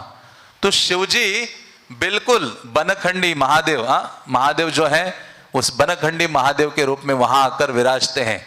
बिल्कुल गोपेश्वर महादेव मदन मोहन के बीच में आकर रहते हैं सनातन गोस्वामी को दर्शन देने के लिए। क्योंकि वहां काम्यवन जाए तो वहां भी शिवजी का वो दर्शन करते थे। मथुरा जाते थे भूतेश्वर महादेव का। और जब गोवर्धन के तलहटी में रहते थे सनातन गोस्वामी, तो वहां भी चकलेश्वर महादेव का दर्शन करते थे, उनके निकट रहते थे। वहां ग्रंथों का लेखन करते थे, हरि नाम लेते थे मानसी गंगा के तट पर। क्योंकि जब वो बहुत वृद्ध हो गए और 90 साल की आयु तक उन्होंने गोवर्धन परिक्रमा नहीं छोड़ी। ये दृढ़ व्रता है, भजते माम दृढ़ व्रता। कोई व्रत लेता है भक्त तो मृत्यु के अंत तक उसको निभाता है। जैसे हरिदास ठाकुर है, मृत्यु के अंत तक 3 लाख नाम लेते रहे वो, उसी प्रकार से भक्त है, भगवान की सेवा के लिए एक चीज लेता है, उसमें वो बने रहता है, स्थिर हो जाता है, दृढ़ हो जाता है, निष्ठा व्यक्त करता है। तो सनातन गोस्वामी यहां से गोवर्धन जाते थे और वहां मानसी गंगा के तट पर ही रहने लगे और वहां परिक्रमा करते थे। 90 के आसपास आयु हो गई और जब कुसुम सरोवर के पास परिक्रमा कर रहे थे, भगवान से देखा नहीं गया। लड़खड़ाते हुए चल रहे हैं, गोवर्धन का नाम लेते हुए, कृष्ण का गुणगान करते हुए भगवान द्रवित हो गए। जब आप भगवान का नाम उच्चारण करते हो, कंटिन्यूअसली जीवन भर सेवा करते हो, भगवान द्रवित हो जाते हैं, भगवान आदान प्रदान करते। भगवान अचानक वहां झाड़ियों से बाहर आते हैं सनातन गोस्वामी के सामने। सनातन, ये क्यों कर रहे हो? हाँ, तुम इतने महान सिद्ध व्यक्तित्व हो, तुम्हें ये करने की, परिक्रमा करने की आवश्यकता नहीं है। सनातन कहते ये मेरी सेवा है। हाँ, बल्कि सनातन को उठा के आगे बिठा देते हैं। हाँ, जैसे एक भक्त थे दंडवती केशव। हाँ, जो दंडवती केशव थे वो दंडवत परिक्रमा लगाते थे। भगवान से देखा नहीं गया उनका दुख। एक दिन भगवान प्रकट होके जहां दंडवत मारा है ना, वहां से उठा के जहां खत्म होना है वहां जाके उनको रखते हैं। भगवान का वो कहते, प्रभु अभी शुरू की थी तो आपने डायरेक्ट एंड में मुझे पहुंचा दिया। कहते तुम्हारा इतना मेरे लिए परिश्रम उठाते हो, देखा नहीं जा रहा है। उसी प्रकार से सनातन गोस्वामी का था। सनातन गोस्वामी के सामने प्रकट होकर एक गोवर्धन शिला उनके सामने रखते हैं, जिसमें भगवान के चरण चिन्ह है, उनके छड़ी का चिन्ह है, गाय के खुर का चिन्ह है। कहा कि ये सनातन, ये इसकी सेवा आराधना करो और इसकी 4 बार परिक्रमा करो। सनातन गोस्वामी उस शिला को मानसी गंगा के तट पर सेवा पूजा किए, वहां उसकी परिक्रमा करते थे। और जब सनातन गोस्वामी ने शरीर छोड़ा तो जीव गोस्वामी उस शिला को यहाँ लेकर आते हैं, वृंदावन लेके आते हैं। तो सनातन गोस्वामी वहां रहने लगे, अपना भजन करने लगे गोवर्धन के निकट मानसी गंगा के तट पर। तो वह बहुत मच्छर होने लगे और शिव जी के मंदिर के साथ रहते थे। तो उन्होंने सोचा यहाँ मुझे ग्रंथ लिखने में भी दिक्कत हो रही है, सारे मच्छर काट रहे हैं, जप करो तो भी मच्छर तंग कर रहे हैं, मच्छर अपना गाना कान में गा रहे हैं। तो उन्होंने कहा अभी कल मुझे वृंदावन जाना है, द्वादश आदित्य टीला में अपना भजन करूंगा। शिव जी को पता चली ये बात। शिव जी अपने शिवलिंग से बाहर आते हैं, कहते सनातन, आप जब नाम उच्चारण करते हो मेरे निकट बैठकर हरि नाम लेते हो, मुझे श्रवण करके बहुत अति आनंद महसूस होता है। इसलिए आप देखो शिव जी जैसा नाम आसक्त कोई नहीं है, शिव जी के समान धाम आसक्त, रूप गुण लीला आसक्त कोई अन्य नहीं है। तो सनातन गोस्वामी के मुख से हरि नाम सुनना बहुत अच्छा लगता था। कहते मच्छरों को जाना पड़ेगा, यहाँ से तुम्हें रहना पड़ेगा। तो सारी मच्छर सेना वहां से गायब हो जाती है। शिव जी ये कार्य करते हैं। तो जीवन के अंत तक सनातन गोस्वामी वहां रहे मानसी गंगा में। एक दिन उनको राधा कुंड गए थे और राधा कुंड जब गए, वहां गोविंद घाट है जो कृष्ण को बहुत अति प्रिय है। उसके नीचे, वृक्ष के नीचे कई लीलाएं कृष्ण करते, राधा कृष्ण। तो वहां गए, रघुनाथ दास गोस्वामी को मिलने जा रहे थे। तो रूप गोस्वामी ने एक ग्रंथ लिखा था चाटू पुष्पांजलि, जिसमें उन्होंने वर्णन किया था कि श्रीमती राधा रानी की अंग कांति सुवर्ण के समान है और उनकी जो सर के पीछे जो वेणी है वो कैसी है, एक फन युक्त नागिन के समान है। सनातन गोस्वामी ने कहा ये जो उपमा अच्छी नहीं है कि राधा रानी की वेणी एक नागिन के फन के समान है, नागिन इतनी लंबी काली होती है। तो ये अच्छा नहीं लगा सनातन गोस्वामी को। लेकिन सनातन गोस्वामी वहां गए, राधा कुंड में स्नान किया और अचानक दूर देखा उन्होंने वृक्ष के नीचे कि कई जो कन्याएं हैं वो खेल रही है, झूला झुलन रही है और एक कन्या के पीछे इतना काला सा उनको दिखाई दिया। तो इनको लगा कि वो क्या है, नागिनी है, सर्प है का। तो वो सनातन गोस्वामी जोर से चिल्लाते हैं कि किसी उस कन्या के, चिल्लाने लगे कि हे कन्या, आपके सिर पर नागिन या नाग चढ़ रहा है। लेकिन जो कन्या थी स्वयं राधा रानी थी, उन्होंने अपनी वेनिया ऐसी हिलाई। तो सनातन गोस्वामी समझे कि ये नागिन नहीं है, साक्षात श्रीमती राधा रानी की क्या है, वेणी है। तो इस प्रकार से और राधा रानी तुरंत अप्रकट हो जाती हैं। तब सनातन गोस्वामी समझ जाते हैं। बल्कि सनातन गोस्वामी की सेवा के लिए राधा रानी कई बार आई है। जब रूप गोस्वामी टेर कदम में रहते थे और उनको पता चला कि मेरे भ्राता सनातन गोस्वामी मुझे मिलने आ रहे हैं, तो उनको इच्छा हुई कि कुछ इनको स्वीट राइस में खिलाऊं। तो जब सनातन गोस्वामी की सेवा करने की इच्छा रूप गोस्वामी के हृदय में जागी, तो स्वयं राधा रानी वो सेवा करने के लिए सारी सामग्री प्रदान करती हैं और सनातन गोस्वामी वो खीर प्राप्त करते हैं। तो इस प्रकार से सनातन गोस्वामी बहुत विशेष आचार्य हैं, जो सदैव भगवान की भजन में लगे रहते थे। नंदगांव में भी उनका भजन स्थली है, गोकुल में भी भजन किया है उन्होंने, काम में उन सब ब्रज के हर वनों में उन्होंने भजन किया है दिन रात। और पावन सरोवर के निकट वो भजन कर रहे थे, झाड़ियों में किसी को पता नहीं था। कभी वो मांगते नहीं थे कि आप मुझे कुछ दीजिए, लेकिन भगवान से रहा नहीं गया। भगवान एक ग्वाल बाल के रूप में जाते हैं, दूध का मटका लेकर सनातन को कहते, सनातन मुझे पता चला कि आप यहाँ, किसी ने कहा कि आप भूखे हो, किसी ब्रजवासी ने मुझे भेजा है, ये मटका लीजिए, दुग्ध पान कीजिए और मैं इस खाली हो जाएगा तो इसको लेने के लिए आ जाऊंगा। तो सनातन गोस्वामी उसका पान करते हैं और भगवान कहते कि देखो ये अच्छा नहीं लगेगा, ब्रजवासियों के द्वारा आपको कुटिया बनाकर रहना चाहिए। तो पावन सरोवर में ब्रजवासीगण सनातन गोस्वामी को कुटिया बनाकर देते हैं। सनातन गोस्वामी आज भी वहाँ भजन स्थली है जहाँ वो भजन किया करते थे। और ऐसे सनातन गोस्वामी अति अद्भुत हैं, जिन्होंने पारसमणि कचरे के कूड़ेदान में डाला था। एक भक्त थे, बंगाल के भक्त थे, जिनका नाम जीवन ठाकुर चक्रवर्ती था। वो शिव जी के आराधना किए और वो वाराणसी जाकर आराधना किए। और जब उनके पास धन नहीं था, बेटी का विवाह करना था और पत्नी ने कहा कुछ भगवान से मांगो या कहाँ से लाओ, तो ये शिव जी से याचना की। शिव जी कहते मेरे पास तो नहीं है, लेकिन वृंदावन जाओ, वहां द्वादश आदित्य टीला के ऊपर सनातन नाम के साधु है, उनके पास धन ऐश्वर्य है। तो जब वो आए यहाँ सनातन गोस्वामी के पास, सनातन गोस्वामी को कहते मुझे कुछ दीजिए धन। कहते मुझे थोड़ा सा विचार करने दीजिए, ढूंढने दीजिए। कहते थोड़ा सनातन गोस्वामी ने सोचा, कहा यहाँ निकट ही जो पड़ा है ना कूड़े का ढेर मेरे आसपास, यहाँ उसमें जरा ढूंढो, वहां पारस पत्थर पड़ा होगा, वो ले जाओ। तो ये गए, ढूंढा तो पारस पत्थर मिला जो लोहे को लगाओ तो स्वर्ण में परिवर्तित कर दे। तो ये गया तो ये सोचा कि अरे मुझे तो धोखा दे दिया है सनातन गोस्वामी ने। पारस पत्थर जो व्यक्ति कूड़ेदान में रख सकता है, तो उसके पास इससे अधिक मूल्यवान वस्तु होगी, मूल्यवान धन होगा, वो मुझे चाहिए। वो आता है उस ऊंचा स्थान पर, सनातन गोस्वामी हरि नाम ले रहे थे, कहा कि मुझे आप वो दीजिए।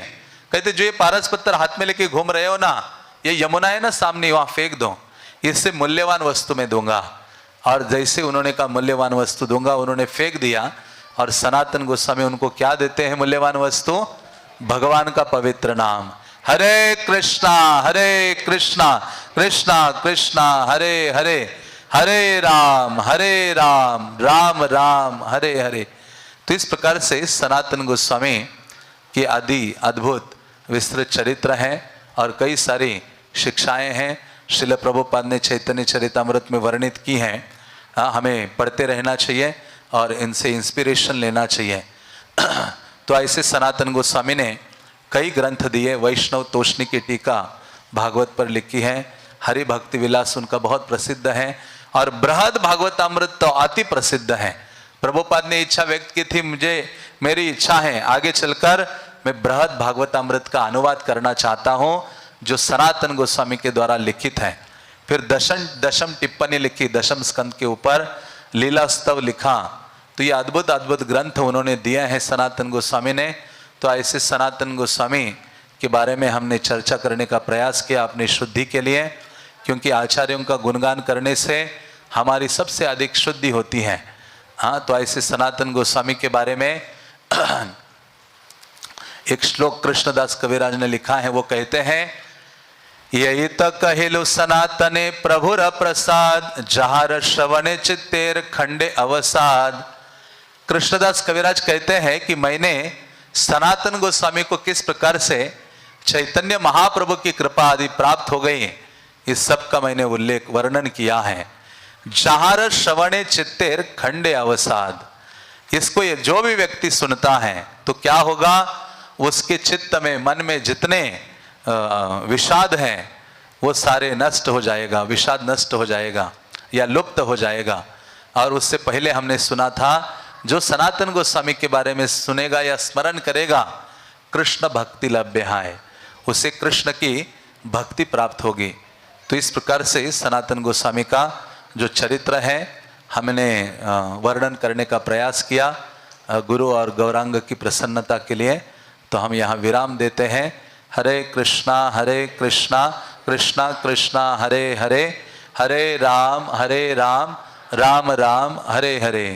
श्रील सनातन गोस्वामी पाद के, षड गोस्वामी वृंद के, पतित पावन श्रील प्रभुपाद के, कार्तिक मास की समवेत गौर भक्त वृंद की, निताय गौर प्रेमानंदे।